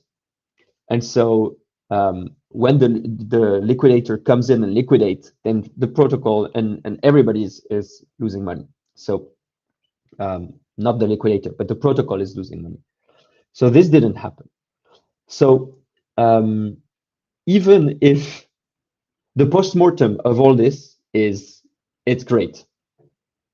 Everything went smoothly. Everything went great. The Hatom infrastructure held brilliantly. There was no bad debt, thanks to smart choices made in the past in prevision of those events. And we have one or two learnings that come out of this, but It was the first crash test, we can say, for the protocol for 2 years, or you had one before? No, there were some before, but this one was the most brutal one. Okay. This one was really brutal, and you had. And so the question is, did the core team intervene during the panic, or it was just about smart contracts? No, just smart contracts. Okay. So why it was that stressful for the Hatom core team? Was it stressful, or you just looked and let things happen because everything was well set up? What was stressful was the double factor that if we had the person dumping 40K SEGLD in the pool during the day, all of us, I would have said to you, GRM, go arbitrage, you're going to make money for once. But they would have been economical incentive to make it balanced at the end. Yes, but there was too in the middle of the night. But the problem is everybody was sleeping because everybody can arbitrage. But the problem is on MultiversX, since our arbitrages, automated arbitrages, don't have deep liquidity. So maybe that's the main areas of improvement to make the liquidity deeper in this regard. Yes, and build a product for this. With at Hatom, we have pinpointed it to a few builders before Christmas, actually, that there is a great product to build that would be an arbitrager vault. So it would be a vault in which anybody, you, me, we can go deposit. Like in Hyperliquid, for example, they're doing things like that. You can deposit on the vault, and during the liquidation phase, this money is used to arbitrate, and so you get some passive revenue. Yes, exactly. This is what it's doing on Hyperliquid. I spoke about it with someone at a Crypto XR this weekend. So for the moment, this feature doesn't exist on Hatom. No, it doesn't exist on MultiversX. It's not Hatom who's going to build this. Okay. Hatom doesn't want to build this. I mean, those we could do it, but again, this is our incentive is to have arbitrageurs and liquidators that are from outside of Hatom. That this is healthy. So there is right now, if you're a builder, there is a cool opportunity to build a product. You build an automated liquidation and arbitrager vault that allows people to deposit SEGLD and stake it in Hatom to make revenue out of the lending. And whenever there is market volatility, automatically it goes out to arbitrage and to liquidate. If you do this and you build it on top of Hatom, you can get a grant from Hatom to build this. So just, there is a concrete opportunity to build something useful that the community will love. You will get help for this. It can be cross protocol. It can be used maybe for other DeFi protocol, or it must be connected to just one. I don't know. I mean, when you build something for the MultiversX blockchain, most likely the smart contract logic and etc. You can maybe plug it somewhere else. Philippe can talk about this, but okay. But there is something that you can build here right now, and there's nobody doing that. And you spoke about it on Christmas, you said, and did someone say he was interested in doing this, or maybe the foundation or anyone, or for the moment nobody's? No, we spoke with. So when we were talking with, we currently have external arbitrageurs and liquidators, and so to make sure that USH, those people prepared well for USH. We had conversation with them to disclose and make sure that they prepared accordingly, so that on day one everything was prepared. And so, additionally to those conversations with those people, we said, by the way, this would be a cool thing to build. And would it be possible to create? I don't know. I'm just speaking out, like a task force on MultiversX with people that would like to, and they would be notified when there is an arbitrage opportunities, and they would get notifications. Maybe it could be a Telegram group, a Discord group, something like maybe centralized, but something like I'm sure most people on MultiversX would be ready to wake up in the middle of the night to get these opportunities. So maybe it can be something, I don't know, like for the moment, before this vault is created. Yeah, like an alert channel saying, okay, on this pool, there's an arbitrage opportunity to make. That's actually smart, GRM. After you need to have the notification on at 4 o'clock in the morning.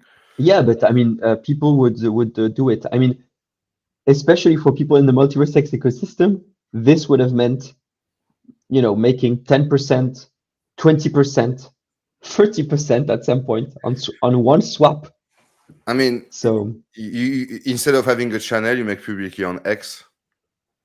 Yeah, but X, yes, people don't activate notifications. yeah. Imagine how many notifications you would have. No, it should be, in my opinion, a dedicated channel just for this. Telegram. It can be Telegram or Discord, something that you can turn on the notifications, and this chat would be only dedicated to this. And maybe people could say, okay, I want to be notified if the arbitrage opportunity is more than 10%, for example. If not, I don't need to wake up in the middle of the night, for example. You know what I mean? So I think it can be interesting in the meantime. That's a very interesting. That's a very interesting, and I would assume not too hard to build in a very basic way. Maybe Project X love to do such bots, so maybe this is something they could take care of. But yeah, let's open this subject. I will speak to Endu. Yeah. Why not, huh? Thank you very much, Arno, for this explanation. Philippe, do you have anything to add about what happened on Hatom? I don't know if you are a user of this protocol. Yeah, More technical aspect. I'm definitely a user. After, I'm not taking that much risk with my borrow limit, to be honest. So I just check right now, to be honest. I was listening to Arno and I just checked. I've been liquidated. Yeah. More or less, yeah. 4 times. I'm fine. Because I didn't take the borrow limit so high. No, but I mean, like, I think that show that Atom protocol, like, they did their contract properly. That the audit have been also done properly, so that's nice. After, regarding the liquidation, unfortunately, that's also that kind of opportunity are nice, but as the ecosystem will grow, they will kind of disappear, I think, or get less and less possible. Yeah. Otherwise, I mean, like, it's something, because you have two ways of doing that. Either you do a bot. You do a bot that send a message on Telegram, on Discord, on X, or all at the same time. Or you can also do, like, say, Arno Vault, and that's something that, for example, at Autoscale we think about. Is like the capacity to create a vault where people put money into it and automatically will do arbitration in the middle. But yeah, I think there's a lot of opportunities still to seize. And do you think that Hush can improve that thing somehow? Because if it's coming in a month, I mean, do you think that the Hush will have an impact on the liquidation or take place in the mechanism, maybe? So, and we welcome Davy GLD. Hello, Davy. Yo, What's Davy. up? Hey guys, you you're talking about something that there's something that I proposed specifically on Ashwap helping the liquidations. Sounds good. And how is it So going? basically, my idea is this: like normally you have two type of liquidators. You have one that is doing basically an arbitrage operation, so is taking the collateral and then selling the collateral and hoping that they can sell after the fees, after the gas fees, after the slippage, after the spread, after all these expenses, it can sell at the profit. And so the 4%, or during those times, Atom had to increase the percentage from 4% to another amount, which for someone in the community is manipulating the market. But let's not talk about those people. So my idea is, let's say I'm a user that wants to, during this downtime, so this downturn moment, wants to buy a GLD. And so he goes to the aggregator on X Portal or on Ashwap aggregator, and he wants to buy a GLD. If he buys with a night amount, he has leakage, he has fees, etc. And so my idea is this: what if we integrate the liquidation process in the Ashwap aggregator, so that users that are buying during this downturn, You're talking about Fluid. I don't know if This is what Fluid is exactly doing this. Okay, but so the idea is this: smart liquidations, they call it. Oh, okay.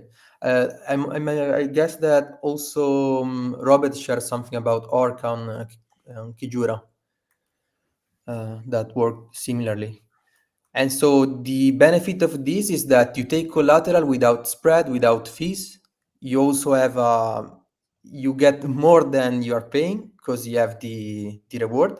For Ashwap, it makes sense, and it makes sense to develop this because they can get a percentage of the liquidation penalty fee.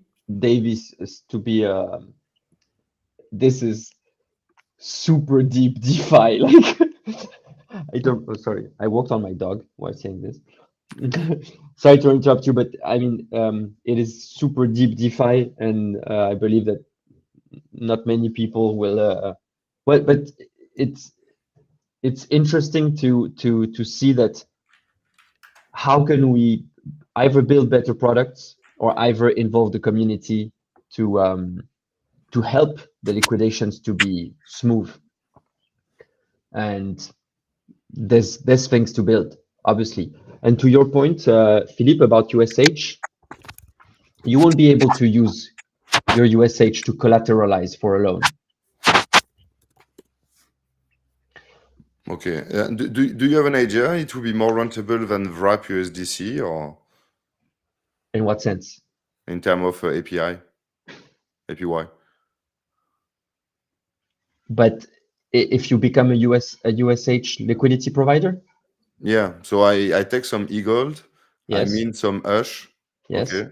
And I take Yes. this USH, I put them on the supply market as a collateral. No, you can't. I told you, you can't. I cannot do that. Damn it. No. Okay. I have to think about it more.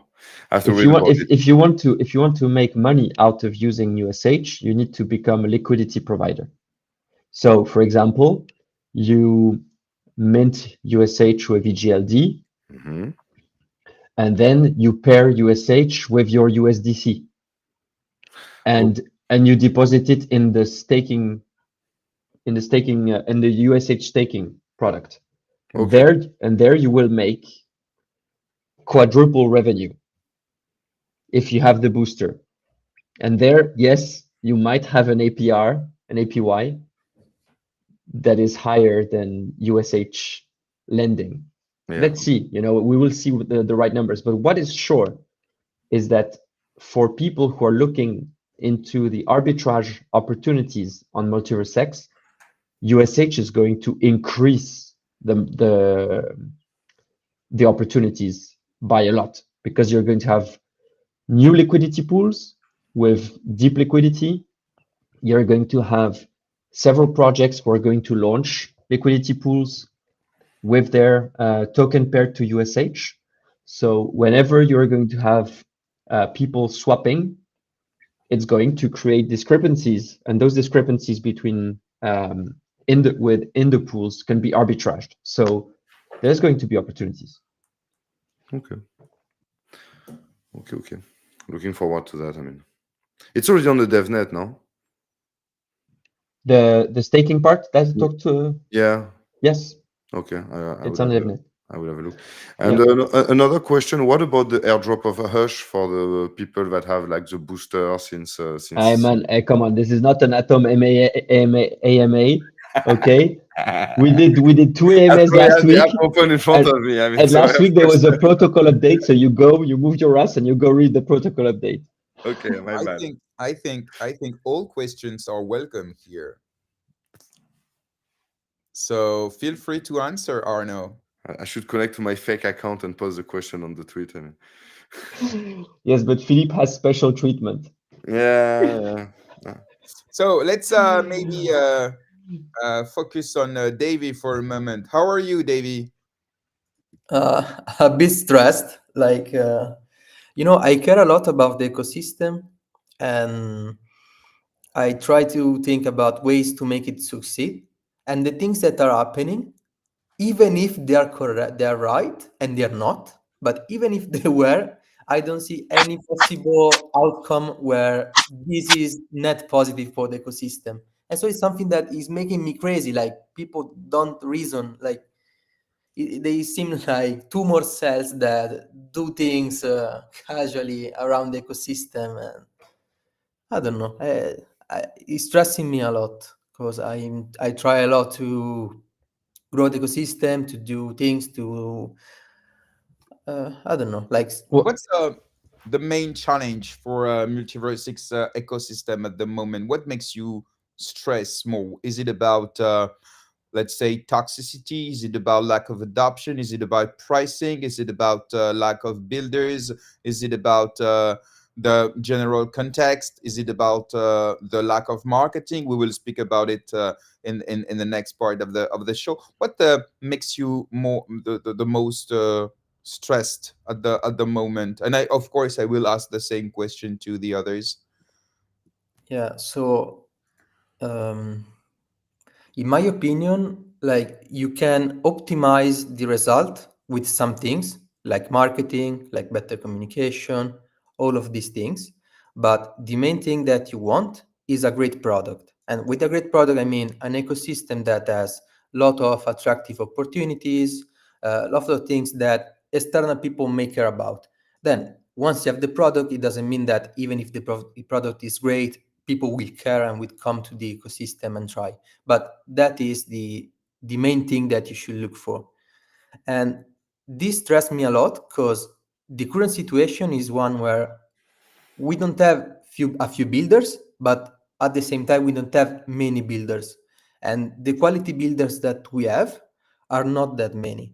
So if I had to strategize and to think about how do we create a general product on Multiverse 6 that is extremely attractive and competitive with the wider crypto ecosystem, the most sound strategy that came to my mind is, yes, for this time, for the short to mid term, until we get more builders, more incentives, more users, it would make sense to optimize the resources that we have.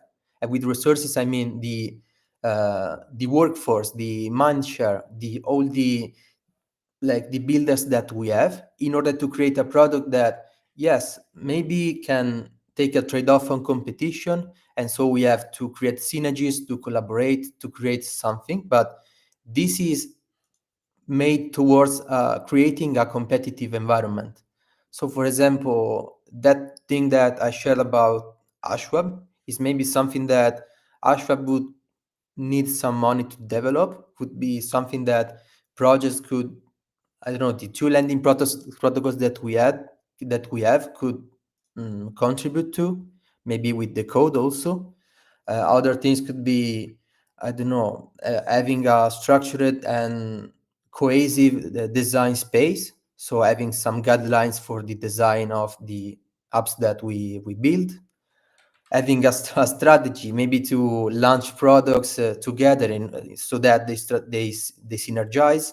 And all of this is not happening, and people are calling me in DMs because they say that basically the demographics that we have on Multiverse 6, so I'm not saying names, but the countries, the people of those countries, people come to my DMs and they say, okay, no, the people from those countries, so they say to me, I don't know if it's true, but this is also what I'm seeing. And they say, okay, Romanian people are people that don't want to collaborate and are better to work for their own and to build the things for their own, instead of collaborating with others and growing the pie for everyone. This is what they say me, and this is what I see directly from people, from all the businesses that are being damaged by this mentality. We are too small at the moment to afford that, and it seems extremely trivial to me, but for some reason, for that type of people, it's not.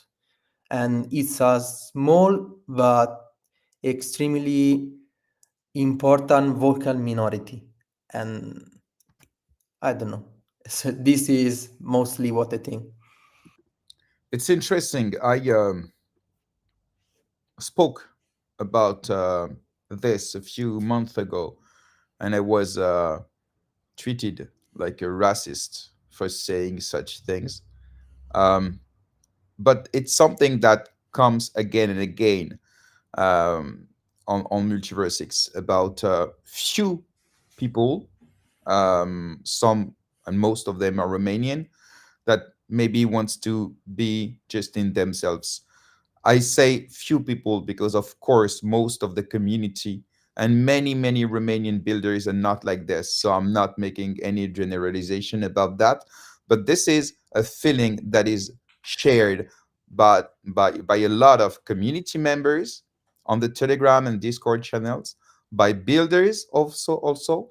And so, yes, that's why I called out for an internationalization of core team members, builders, community, and so on. So I feel like you about this. Yeah, MultiversX must be, in my opinion, more welcoming to new builders and new communities. Definitely. Um, what's maybe your feeling about the EGLD price? You know, in the space, we never speak about price, but this is something that maybe many people look at first. Um, what do you think? Is it something that is a problem? Let's be clear. If EGLD like goes under $10, will it be a problem for the ecosystem itself because of the treasury of many projects, because of the treasury of the foundation, because of everything? What do you think? Do you think it's a real issue, or you're not that concerned by the price of the EGLD? Of course, my questions are for all of you guys.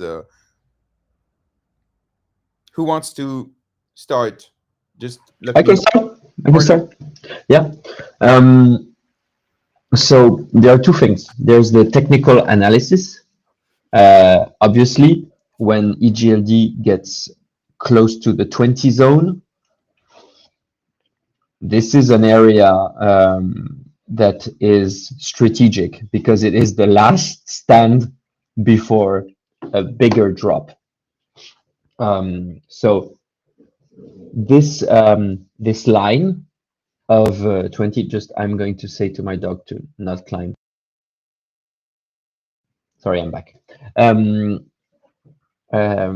So this is the last line that holds before a dangerous slippery slope. So this is technical analysis wise. What I see now is max opportunity. I mean, if you believe that the MultiverseX ecosystem, the direction towards the US, this is an opportunity to get in and invest in an asset that, when you look at the risk reward ratio, of course it can go down, but it can't go down much more. So the opportunity to lose money is, I would say, in my investor sense, right now, the opportunity is monstrous. This is what I'm talking, is what I've done. To be completely transparent with everybody here, during this bear market, I have brought down my average buy of eGold from 100 and I think it was $143 to $27. my average buy. So, you know, because I believe long term that there is an opportunity. Of course, there's always an opportunity to fail, and there's no. If it wasn't risky, you wouldn't have the opportunity to make much money in the end. So I see the opportunity here. That's how I Yes, operate. it's just to add some context, um, in my intuitive vision, most project treasuries are in EGLD. The foundation finances itself almost exclusively in EGLD. Most pairs in DeFi are in EGLD. So the fall of the price of EGLD impacts the entire ecosystem. So that's why I'm asking the question, because builders, of course, uh, can't stand forever. They don't dare to sell their EGLD at this price. Some are forced to, but that at a certain price, it will be difficult. So that's why I'm asking. It's not just about, is it a good or bad moment to win or to invest. It's about more a systemic situation. But of course, I'm not an analyst about this. I'm just saying what I see and what I hear. So maybe let's speak to Philippe, which is whom is a staking provider. So for you, for example, the fall of EGLD, in terms of economic incentive to make your node work, is it still interesting? Is it a question that you're asking at the moment? So can you tell us your staking provider point of view? Because you need to earn money to pay your bills, and bills are not paid in EGLD. You know what I mean? Not yet. So maybe can you tell us about it? Sure. So right now, just to make a picture of the horizon of the stacking provider of MultiversX, you have you have two kinds, I would say. You have the kind that put like 0% of fees. So you still have a part of stacking provider right now on MultiversX. You don't have any fees. So for them, running the node don't bring any money. I think it's more about like their bags and the fact that they can stack it like without like fees on some other wallets, and also to increase the price that there is more users stacking it. But yeah, so you have this part of people, the stacking provider, having no fees. I'm at 1%. So I'm not really counting on the benefits, even if it's covering them, to be honest. I mean, it's except if you have maybe one node and you are unlucky with the stuff, it's maybe not rentable, and you have a huge server. But I think starting like 6 nodes, 7 nodes, and if you have 1 or 2% of fees and enough enough stack on it, it's rentable. I mean, after that, depends on why you run it, but the hardware requirement for MultiversX is quite low.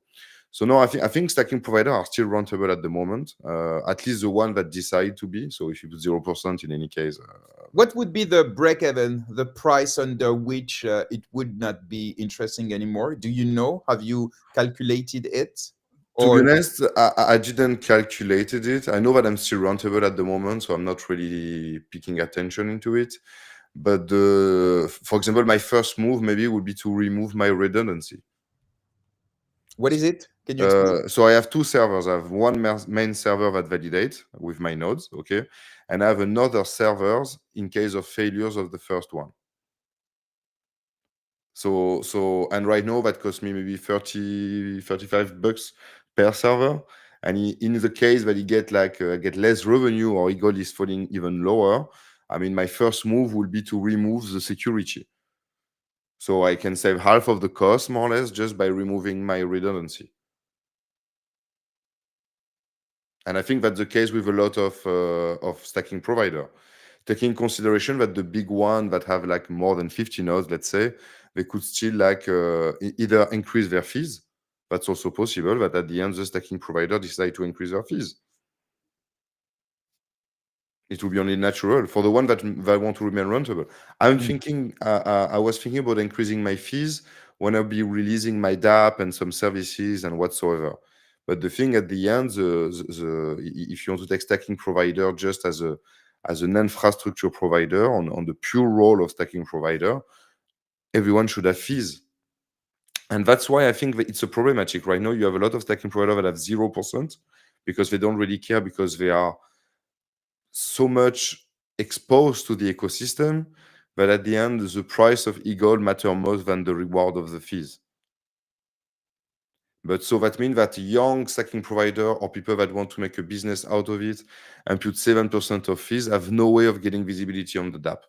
So maybe at the end that will force everyone to have fees also, or at least more people, bigger actors to have fees, and maybe smaller actors to enter the ecosystem and to have also a shift in terms of the pool of validators. Like was saying Arno, at the end there's opportunities. Right now, people that was saying, oh, it's too expensive because the goal is at 50 or 60, I cannot start a node. Right now is at 20 something. Maybe it's the moment. I mean, it's me as a stacking provider right now. I don't change so much my position, to be honest. I'm thinking about increasing the fees because I think that's something that all the stacking providers should do to make a fair game and I would say welcome and bring rentability for newcomers. Because I don't see the point right now to start a stacking provider if you know that half of the stacking provider have 0 or 2% of fees. But yeah, no. Philippe, isn't that going to change over time because the economic incentives behind staking is also growing towards the 10 years, and at the end of the 10 years, I mean, every year we have less EGLD distributed per block. Yeah. So at some point, this is a question that would be interesting, and I would also love to have Davy's opinion on this, because of course he has it in his mind. Is EGLD's model was built staking distribution, an inflationary model up to the 31.4, 31.2 million EGLD distributed. But once you hit that part, there is no more equal distribution. So validators, so stakers, if there's no economic activity on the network, will have no incentives to secure the blockchain. So this is when it's going to be important to have more traction, more builders, and more fees on the end of the staking providers. And I completely agree with you, Philippe. In the end, doing things for free doesn't work. Even when you want to grow, attracting people with free stuff never works. It's it's something that you could do this month we have a special for a special because we had great results. It's a month with free fees. It's okay. what I was doing for Christmas. Yeah, that's Christmas, good. For a week, I was putting 0%, the time that I had like 10% of fees. But today you put 10% of fees and then your APR is like, it's not rentable. And that's the sad part. So you don't make money out of that. You don't bring new validator, new actors. Yeah. Because what I'm pushing really is like, and that's why like the set of open source tools that I'm creating at the end is like, I think that every project in the future, like should have a stacking provider. Should be part of the stacking provider. So that means that I start a project, I raise, 20K gold, let's say. But in fact, I take part of his gold and I start a stacking pool. And my users, in fact, that are also stacking gold there, I will have fees on my pool, so everyone can go. But the thing is, like, if you are a user, you will get benefits on my platform. And I think this mechanism need to become like simple to implement to every project. So we need to give templates, we need to give way, in fact, to say, okay, my idea is that I will start a stacking pool with my token. My token will be distributed to my delegator on the pool. So you have a system that is already provided. And if I can track with an administrative tool a platform, web app, the status on my pool, extract like the list of users. Like we need to provide, I think, these tools that will be at first useful for the main chain for MultiversX, but that can be totally reusable for every sovereign chain. Because right now, yeah, being validator or being like stacking provider doesn't make sense. But in the future, I think technically I don't see a blocking point at the moment. But technically, you could imagine that the node that I'm running on the mainnet at the moment, they could in parallel run for sovereign chain. So by having, if you want, one machine running node validating on MultiversX, I can have a node that is also capable to validate on other sovereign chain at the same moment on the same hardware. And then when the ecosystem will grow with more sovereign chain, in fact, with the same hardware, or even if it's a smaller one, but with the same knowledge that I have in the first place, I will be capable to extract value out of this chain. And I think that will be the bet. So that means that the mainnet maybe will not be as rentable at the beginning. And I think in the idea would be that the eagle go up. So that's why if there is less eagle, it's still rentable. But in parallel, we have to see the economy of a stacking provider, but we'll see other network using exactly the same technology on which is familiar on running node and validating, jumping on the occasion of doing it. But I think that will be a big phase when the sovereign chain will be there, and then we will be capable to discuss economy of stacking provider properly, I think on a smaller, longer scale and a visibility for the next years. Because right now, Arno is right. In 10 years, there is more or less no reward. It will just be the fees. The fees are nothing more or less. It's less than 10 years now, Davy. What's the timeline? 6 years. This? We could say in 4 years we'll have almost no rewards, but not like the amount will be extremely low. Or maybe we will change 8 the years. maximum amount of EGLG and print more. Or find a mechanism to generate more eagle that would be burned over time. I mean, that's something that would make... Or you know, maybe find synergies for EGLD, or just maybe change a few stuff. I don't know. There's ways to. If I may, something that I think would be crucial, maybe, and that's a discussion that the foundation should think or put on the table, is like at the moment, if you start a sovereign chain, you need to lock some EGLG to be capable to make a settlement on the chain. But I think what would be interesting in the first place would be to, instead of having a huge amount of EGLG to block per node, to be able to pay to store information on the mainnet and make settlement. So there's always mechanisms that need to be discussed, but yeah. For the stacking provider, I mean, I'm not cry for them. I mean, like Davyegld, they can get out whenever they want. They know why they are here. Like we said at the beginning, don't bet money that you cannot afford to lose.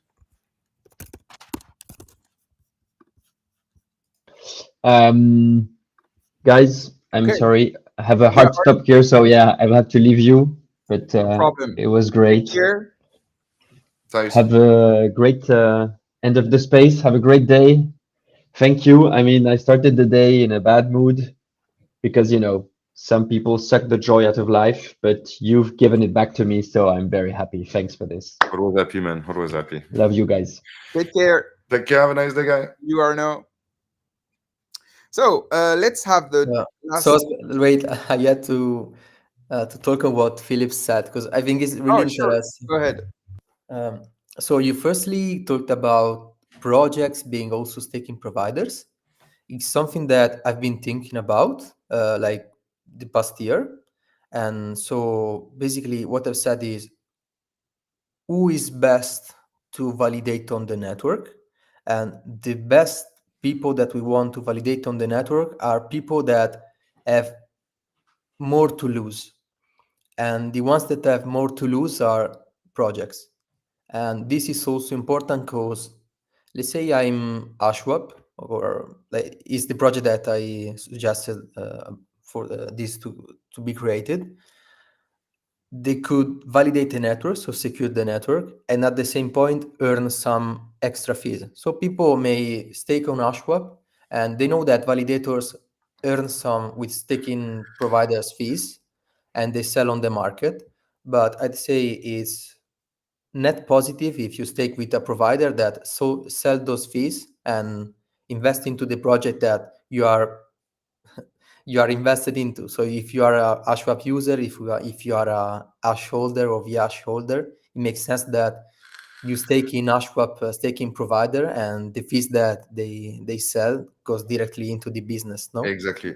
Right, and you know that money, in fact, will flow from the validation, from the fee from the user to the fees to the project, like, and direct back to the users because they will get value out of the token. It's a mechanism that need to be, but it's complex to connect all these things together. So if you start with a project and you tell me, okay, you need to have a server for the stacking pool, then the security server with the stuff down, then the DApp, then you need to create your token. Your token need to be stacked. You need to create the logic behind to verify who is delegating on your pool to airdrop some token or some stuff depending on your need or your partner. I mean, and boom, at the end, you're not even thinking about your product. You're thinking about the infrastructure around to do it. And Yeah. and Also, that's not MultiversX fault. Huh? I mean, like, it's not. But I think we need to create a package like where people can deploy their DApp, deploy their infrastructure, like monitor it simply with some configuration. Like also, we need to add a section for the generation of tokens. So I generate a token and then I have an app that I can deploy myself or open when I can monitor or generate. But it's not the wallet, in fact, but it's an administration panel. And same for a stacking pool. So even if MultiversX do the same, for example, than the delegation pool, the delegation contract, I don't care. Like they create a contract, okay? People like with a stacking pool, they can create a stacking USDT pool linked to their pool, and people stacking a certain USDT on that will get benefits out of their pool.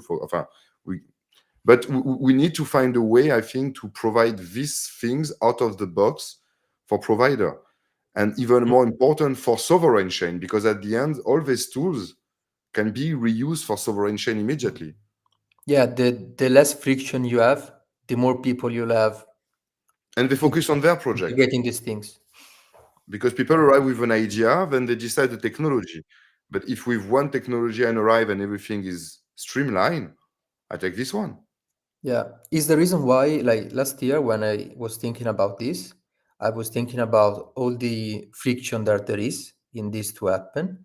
And one of the things that I came up with was, what if people know about this new Ashwap staking provider and they want to allocate capital in it? I think a lot of people may not want to do that because they would have to unstake, to wait 10 days and then stake again on Ashwap. And so this is why I helped on creating the proposal to move the stake without an unstaking period, which is something that, in my opinion, can change a lot of dynamics. And I'm really waiting for that to happen, because a lot of people may still stake with some validators that are too big or that are not really contributing, while there are some others that are better because they're contributing and that they are smaller, so they're better for decentralization and for the ecosystem health. And maybe they are not changing because of that friction, so the 10 days they have to wait, so they're saying to themselves, why should I lose 10 days of rewards if That will change. I mean, soon yeah. there should be the migration from one pool to another, and then you can have a dynamic. But I come back on the fact that if you have stacking provider that have 0% of fees or 1%, I'm one of them. I have 1%, so I'm putting the blame on myself too. Like there is no incentive for project to do it. Like, I mean, it will be hard to attract more than just the user. That's what I meant. And if you just have 5,000 e-gold running a server, which is maybe not that rentable at the end. Yeah. Yeah. So that's why you need on top to have a mechanism to airdrop some tokens. For example, it would be awesome to have like an endpoint of the smart contract of the delegation the stacking pool, like the one from the foundation that everyone is using. But in fact, having an endpoint where I can send the SDT and it distributes it automatically claimable to my delegator. Something else I've been thinking about is, let's say I'm a user that is invested in, let's also talk about Ashwap because it's the example that we took. So I may not want ASWAP HLD rewards. Maybe I want ASWAP rewards. I could swap to ASWAP and distribute directly ASWAP to the user, maybe with a small extra. But yeah, there's complexity and overhead on the work that projects have. So yes, I see that point. Also, Yeah, is it, yeah, also and something else you said, like I never understood why they didn't decide to use, like at the moment we have 3,200 validators, but every day only half of them are validating and half of them are waiting. So I don't understand why we didn't do something as Pell Network is doing, for example. And so having those validators that are only waiting, I don't know, being used for validating on the sovereign chain, since they're not doing much computation, probably even nothing, almost nothing, no? Where I when mean, they're waiting. no, they do nothing because they are running as observer. In fact, it's in terms of security, because you need to have a random selection of nodes that are not part of the consensus at each moment. To be sure, in fact, because if you put them all in consensus, if someone arrive and take a large, I mean, if you don't do that, I think you just need 30. I mean, I would say maybe something shit. You need between 30 and 50% of the network to take control of the network. While with the shuffling and the waiting part, you go over 60%, I think, in terms of control of the network. I'm not sure 100% about what I'm saying, but that's my vision. And if you do the thing also is like sovereign chain. If you want to add rules, so for example, if I take the example of uh, what's the name of the sovereign chain? One dex? No, no one dex. No. Onefinity. One Finity chain. You take one Finity chain, for example, you need to have an NFT to be part of the validation. Okay. And you need to register the key also on their network. So that's something that could be possible, but you need, yeah, I mean, like it's what I was saying with the fact that you can validate with the same node another chain. It's possible in theory. I see nothing blocking it, but I don't know if it's possible by implementation, to be entirely honest with you. I don't see nothing blocking, but for me, it would be a perfect way to reduce even the hardware requirement, or at least to increase the runtability of the existing hardware. So me, with my current hardware, I can activate another chain, participate in the consensus, either when I'm in waiting mode, like you say, even when I'm active. So if I have enough hardware, enough space to store the different state of the required epoch to validate, why not? It's the same technology. That's the beauty of it. Yeah, but I mean, in case that you can keep up with the things, you can be degraded from being a validator, and another one will take your place, or no? And you can jump randomly from a network to another. It's not a stupid idea, but then you need to understand, you need to be able to configure the sovereign chain. Do you want to be that? Do you want to be part of that? Then you need the stuff on the Agora to accept it on the network, because it's not something small, if I can say. But I mean, the idea is nice, and I think we need to go into that direction. But before there, I think we need to have all the tools that make all the complexity away to Yeah, simplify sure. this use case. I mean, something stupid, for example, you go the script for a node, you still have folders that are called Elrond something. Yeah, the problem is we need to make validators more profitable, and this could potentially be one of the many possible solutions.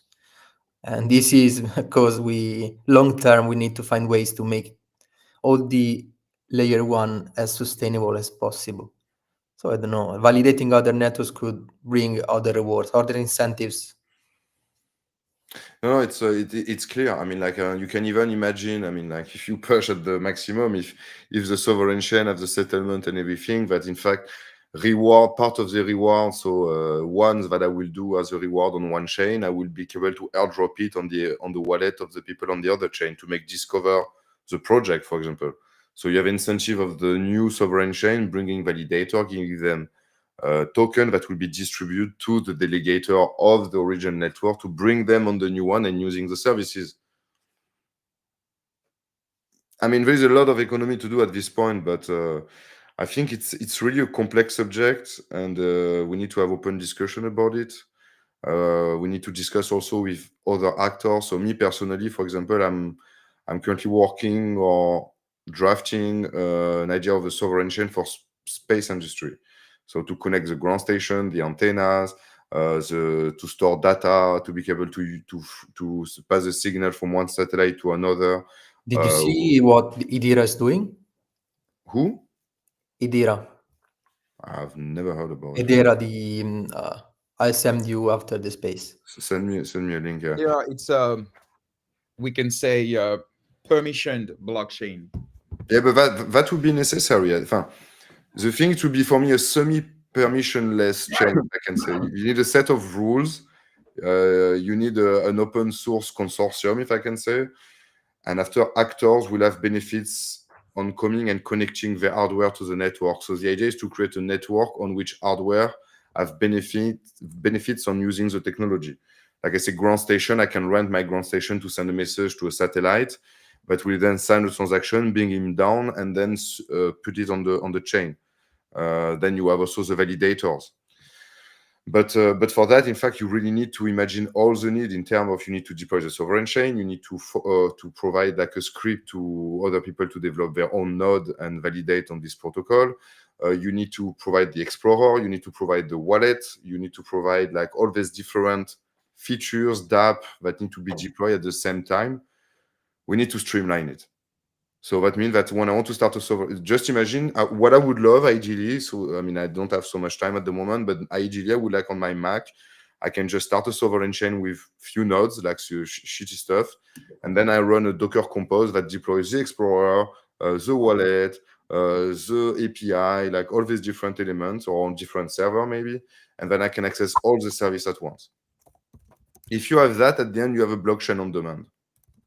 And that's where I think would be key for like any project that want to start a sovereign chain and use it, a company that want to use it to sign document, verify identity, transfer value between services, all these things. And you can even imagine the future. And I think that's where we are going the next 5-10 years is like you go on AWS as much on OVH. And when you instantiate a new machine, you'll be capable to deploy directly a blockchain, a private blockchain on you, and only your private key that you will provide will be able to read the data and change the data. And then after, if you have validator that get out of the cloud provider original, you can have your own chain. But you need a lot of tools. I mean, like, but there's a lot to talk about it. That will be another subject. Another special sovereign chain numero, Jérém, in the next weeks. Okay. Yeah, why not? Let's do it. I would like to speak about marketing, guys. Yeah, go for it. After the post of Adam Bates about what should be, how big should be MultiversX marketing. And it's an interesting topic since Adam Bates arrived on MultiversX 6 months ago. And for now, we haven't seen the Bates sauce. At least I haven't. And so the first time he speaks about MultiversX marketing, it's about some AI visuals with some sentence on some buildings. So of course, it's just a post. Of course, it's just like a tweet. So let's not maybe focus too much on it. But the choice of the sentences that he took and the way that he don't deliver concrete vision for MultiversX for 2025 is, in my opinion, something very important for MultiversX. So what I would like to discuss with you guys is about what should be MultiversX marketing in 2025. So there are many questions, and of course, for the audience, I invited Adam Bates to speak about it on the show, but he hasn't replied yet. So maybe he will come later, but for now he hasn't answered. So the different questions I would like to ask you guys is, first of all, for which target the layer, so MultiversX, not speaking about export all or the core product, just the blockchain. What should be the target of his marketing? Should be investors, should be builders, should be retail. So what's your opinion of that? I will let you maybe speak first, and after I'll tell you what I think about it. What do you think? You want to start, Davy, or? No, go. I want to listen to your idea. That's why to listen to me talking about marketing. Let's go. I can start if you want. No, it's fine. It's fine. No, definitely, I'm good. No, I think okay. Two things. The retail. I mean, I don't think that it will be like the target of the foundation at the moment. I mean, and never. I think at the end, the retail at the moment will go through X Portal, X Money, and these actors, in fact, that will simplify the adoption, and they will be focusing on retail. I think what the foundation should be focused on at the moment, that will be the reduction in the finality, and that when that's done, to have like the heavy show that arrive with sovereign. I hope, again, that's my vision. But go with sovereign chain for two different usages. The one that I described just earlier, to show project how they can benefit out of that, how they can create a blockchain app, a dedicated app blockchain, because we hear that a lot, but we have to see it like running and working. But it's about like project, but also for administration and institution. I think there will be showcases of these use cases in 2025, and that will be the target of the foundation, in parallel with maybe AI, because that will be also one of the big acceleration, I think, in the big requirements. So that means that you deploy this infrastructure and that you have an AI agent that is capable to interact and to read information. And when you have that, after you can answer to more or less all the requirements for industry regarding blockchain in the coming years. So yeah, so to answer to your question, I hope that in 2025, MultiversX will focus again on sovereign chain. Finally, we'll use the US market as a place to create proof of concept, because they are more open, they are more willing to try, in fact, and to maybe fail, and that this proof of concept like resonate over the next years for more projects. It was good marketing. I don't know. Yes, it's interesting because raises a lot of points. First of all, do sovereign chain something on which MultiversX should communicate, and to which kind of target? Let's be clear. For the retail, sovereign chains is not something that is speakable. They don't care about it. That's how I think Cosmos will not communicate to retail with SDK. Nobody care about it. Nobody understand, and so on. So sovereign chain can be interesting for the builders, but in my opinion, builders are more interested in ecosystem, grant, support from the team. Also, builders must be proud to display the blockchain on their website, on their pitch deck, on their white paper, and so on. So first of all, in my opinion, the priority for MultiversX is to work on their brand. Because for now, when I speak to builders or to retails, few of them are proud to say, I am building on MultiversX. Some are hiding it. Let's be clear. When they speak about the project to investors, to users, and so on, they don't speak about MultiversX too much, because VCs don't really like MultiversX at the moment. So it's not a good argument. Let's be clear about that. About retail, either they don't know MultiversX, what is that? Or if they know, they don't have a very good opinion, a very good vision of what MultiversX is doing at the moment. X Portal, I mean, just to come back on that regarding the retail, I think X Portal have a good image from the users. When a user uses X Portal, usually I never get bad feedback on it. And that's why I'm saying that it will be the focus of retail. It would be X Portal. This is something on which we can challenge, because to be clear, when I referred Maillard to my close people, family, friends, and so on, they loved it. really. When I show them Exportal, they find it very complicated because most of them just want a wallet. But Exportal is much more than a wallet. You know, it's an interface on which they provide like payment services. There is a lot of bug. It's pretty much slow sometimes, and the interface is complex, and especially when you compare to other wallets in the market. Especially, of course, we can speak about Phantom and so on. They're more simple, but they are so easier to use in a daily basis. So I'm not sure at the moment Exportal is a mainstream wallet for the retail, especially for no coiners. It's too complex, and for coiners that are used to other wallets, more simple, more faster, simpler, and so on. I think Exportal is not a good alternative. I mean, Maybe there are other arguments. We can speak with Davy about the security and so on. But in terms of UI and UX, this is my point of view, and I like speak with so many different people. But it's just my opinion, and of course we can challenge it.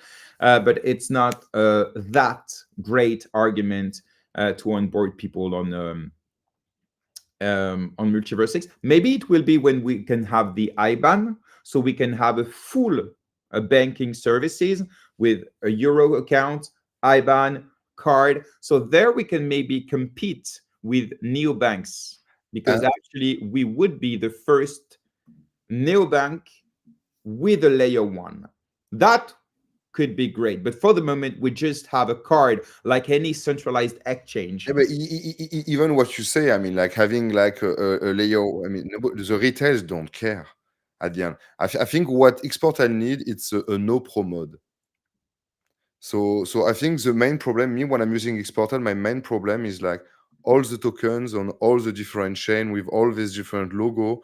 I mean, it's losing me sometime. I think you need to add like more and again, we're talking about what they plan for 2025. Huh? I think what they need to do for 2025, from my point of view, is like simplify the token. Already they simplify the thing. So for example, if you want to top up, you don't need to estimate the amount of ego. You just put the amount of euros, the token, and you do it automatically. And I think the same for the exchange and every interaction that you have. You need to have the capacity to just deactivate or activate a certain chain. I mean, but that will come this year. And like you say, when the IBAN will come, maybe some users, maybe there will be another side of the app, maybe, huh, where you just connect, you have your bank account, you have everything with an app. And in fact, the crypto are just a secondary part where you can like make DCA on it. Yes, but you already have it with many neobanks in Europe, for example.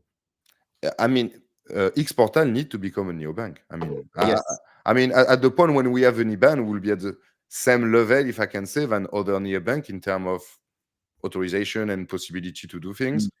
And I think we have an advantage in terms of technology, but we need to do it properly and seeing it as a retail point of view, not from a builder's a blockchain builder. For me, just if we come back to marketing, the priority is to work on their brand image. The name damaged the whole ecosystem in terms of brand image, but we have it now. So we need to capitalize on it. We have to educate. We have to make it mainstream. We have to work on this. This is the first thing ever, and it doesn't cost a lot, in my opinion, but it's the first thing to do, in my opinion, because when your brand is good, is cool, people get interested in it, and there they will maybe deep dive on the different product, technology, ecosystem, and so on. What do you, Davy, feel free to jump in anytime, you know, no problem, or if not, I continue. So the brand image is the first thing. The second thing is the referencement. They need to have a big SEO campaign on Google, on different media, not only crypto media, but they are totally absent of every crypto media. It's so, in my opinion, so sad that nobody's talking about MultiversX.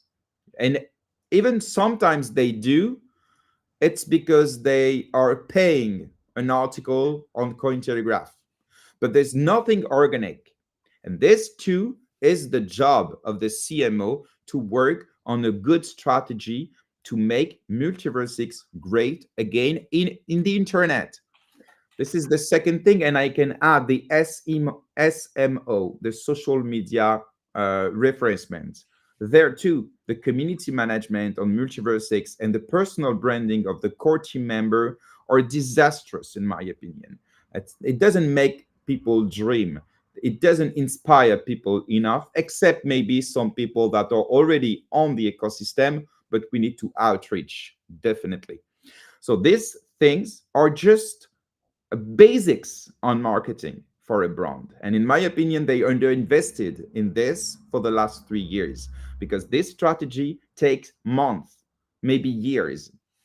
So that's why I am the biggest further of MultiversX because of the marketing strategy. It's not just about toxicity. It's not just about personal relation with some team members. It's about the brand, the image brand outside of the ecosystem.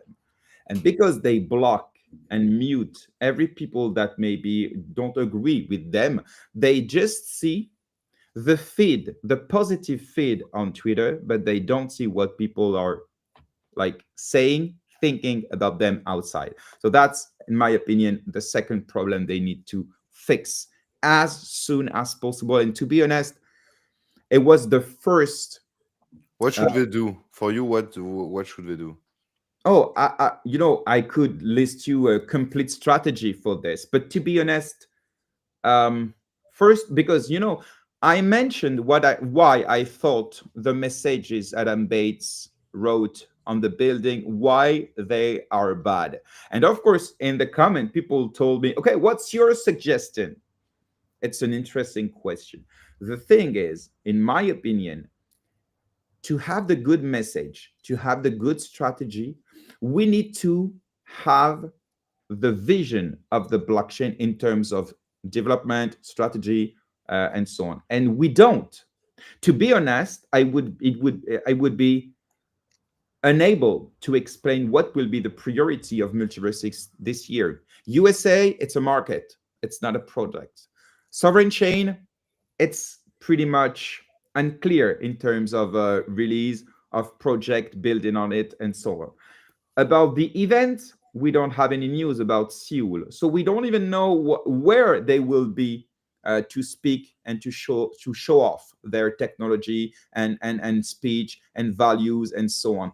So it's not clear, in my opinion. It's pretty much clear with Exportal. It's pretty much clear with X Exchange. They want to make it simple.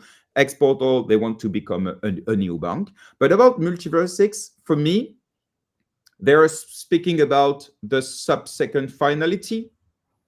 In my opinion, it's cool, but you can find it on other blockchain. I So mean, I think it's necessary because it's too long on MultiverseX to make a transaction, definitely. So it's of course something they must do to reduce the finality time and the block time. But there are so many other blockchain that are fast, maybe not fast, the same fast, but it's fast. And for the retail and for the builders and so on, Solana is enough. Let, Yeah. let's yeah, Davy, jump on So yeah, that's a good point. Like I have stressed on it a lot of times. You also saw my my replies. And yes, I think the word is the lack of a compelling narrative for Multiverse. Like why are builders here and why should investors invest into what? Like into what specific vision? Like I like Solana a lot because despite being a chain where you can build everything because all these chains are said technically Turing complete, so you can build whatever.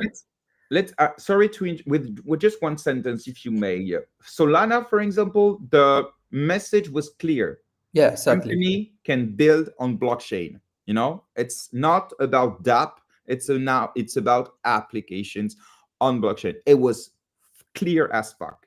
No, not only Solana focuses a lot on becoming the on-chain Nasdaq. This is what they focus on in the communication. So they want to focus on trading. They want to make trading as efficient as possible. And in fact, what is happening on Solana, that most of the trading we have now, so meme coins, etc., is happening on Solana.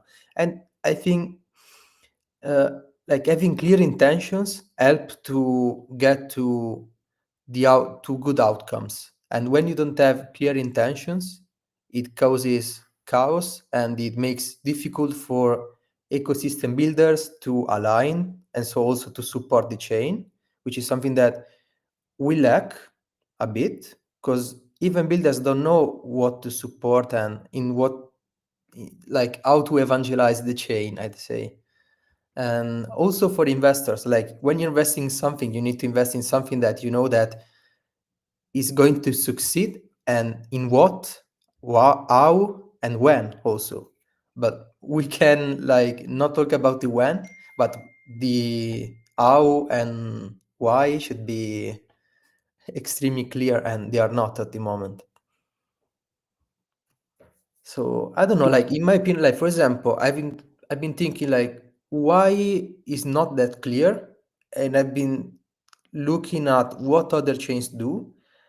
And so, for example, iterating on your strategy is a good thing. So even if you don't have a strategy that is completely clear, you can go out, start talking about your current strategy, see the feedback loop, start feedback loop with builders, go on podcast and talk about your strategy, see what works and what doesn't. And at that point, having something that really works. But if you don't go out and start iterating on your strategy, how can you know that some things work and others doesn't? But yeah, initially you still have to have some at least almost clear strategy, but you need to then revise it and make it perfect, because we can't expect them or anyone to come up with something that is perfect, no?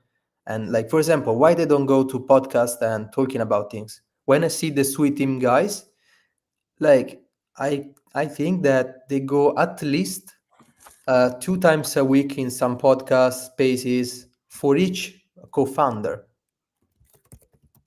and this is not happening on MultiversX. It should be important. In my opinion, the founders should be among the best marketers of the chain, because they are the ones that know more about the chain and that can evangelize. They are the ones that care more about the chain than anyone else, in theory. And I don't know, they probably underestimate the importance of being active online.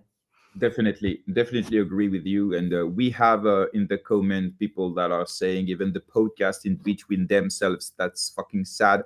Definitely nobody watches it except MultiversX community, so absolutely zero outreach.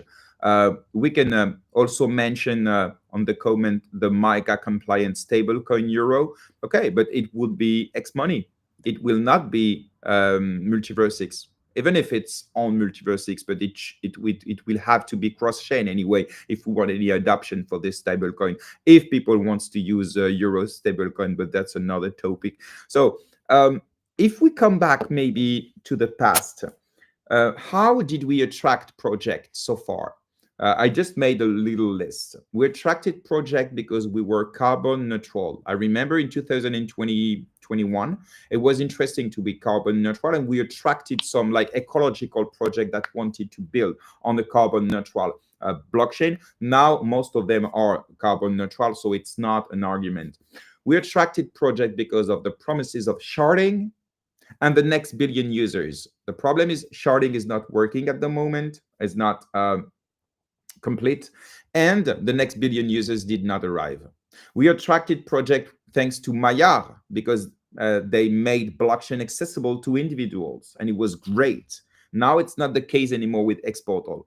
We attracted project thanks to the liquidity provided by Max Airdrop, but this is something that we cannot do again because it did not It was not. It was not a success in the long term. So we need to find the new meta, the new way of showing what is multiverse. And I know that the core team tried things. I remember Benjamin on an interview in the French media. He repeated several times, "We're building the most scalable layer one in the world." And I know it was something that he wanted to impose, to say, to state, and he wanted to be the new baseline of MultiverseX. But unfortunately, it did not work because scalability, let's be clear, to the retail and to most builders, it's not an issue anymore. You know, even I mean, even Solana, when it breaks down, people don't care. You know, it's just okay, they break down, but they will come back. And there are so many other layers that are scalable. So Yes. I think we need to go further. What do you think about that? Yeah, something that you talk about, technical capabilities. Something that I'm pretty sure about is that they are not adapting their communication to the target audience. With this, I mean, like I try to create some core groups of 3 target audiences that you have. And I think that the main ones are builders, investors, and users. And so a lot of times I see some communication that tries to appeal all of these all of these 3 groups, and at the same time not optimizing the strategy for each one of these. If you look at Solana or other chains, we have founders that are extremely technical. That's something that is clearly not optimized for users, that is probably decent for investors, but works extremely well for builders. And so it works for that. Like if you want to attract builders, you need to speak the builders' language. And I'm not saying that I want them to speak only about that, but what I'm saying is that we need different type of communication targeting the different type of possible users, possible target audiences. So when I see Sazu post, they are technical, but not enough to be compelling for builders, for example. And when I see Venemin, probably it's okay for investors, but doesn't really speak enough to the investors, like why they should invest. And when we talk about users, well, that is the most tricky one because we didn't succeed in any chain on that till now. So we are full of investors. We don't have users, or no? Yeah, and I mean that's I think the sad part of blockchain ecosystem, and it's not just because of MultiverseX. It's like when you look at the trend that there have been the last 2 years. That I mean, me as a builder that come from space industry and that want to use blockchain to proper usage, you know, you had the meme coins, the NFTs, like I mean, like Dodge a few years ago that climbed up with Shiba. I mean, like I think we are still really early. I repeat it for the 5th time today. But you have 2 ways of seeing that. Okay, so when you're blockchain, you raise money to VCs. Okay, VCs, you give them your token, and the idea is to create a community with marketing whatsoever, people that will be using and buying your token. And then after you dump the token on them, the idea of the VCs to make money. So that's more or less the mechanism that we see on all the chain today. I think maybe it's a mistake. MultiverseX is doing a different way. So instead of trying to attract VCs that have no product, push the token whatsoever, and create some traction on product that are running on the current existing technology, I think MultiverseX is more like communicating and discussing. I hope discussing with entities and institutions about their needs. And for me, the sovereign chain would be a card that nobody else can get out. So if in the next 18 months you have this discussion that arrive on the table about using blockchain technology privately, semi-privately, whatsoever, MultiverseX will be on pole position to answer it, I think, with this technology. And I think that's where the focus on the marketing should be. Not really to forget about the retails, but to explain the retails what is MultiversX, and that is not just about bringing project on the chain and using it and making money out of it, but creating a new technology that can be used by the industry later on. I mean, today, honestly, I mean, I didn't dive as much as other protocol than I dived in MultiversX, so that's fair. But I'm really open if anyone hear me right now and want to discuss that. At the moment, I don't see another technology that can be used as an institution to deploy a chain and manage it simply and keeping interoperability in mind for the next phase. I don't see anything else. And please, if you listen to that and you have something else in mind, another chain that can do that, I'm really open to listen and to learn about it. Okay. Mhm. We'll see. We'll see what will happen. Can't wait to see make MultiversX great again. The best would be to do all of them at once, but let's see after you have a budget, marketing, and timing. Thank you very much, guys. We'll speak about it, of course, during the next GM Web3 show. Thank you very much, Davy, for coming. Thank you for having me. Take care of yourself. Philippe, always a pleasure. Always a pleasure, man. I see you in 10 days, something like that. 10 days?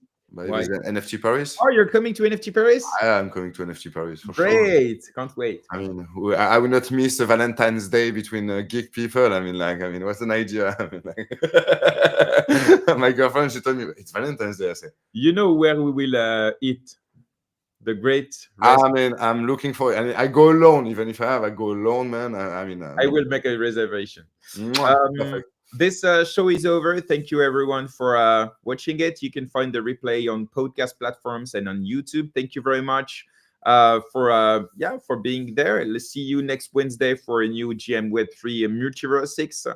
And have a very good week. See you soon.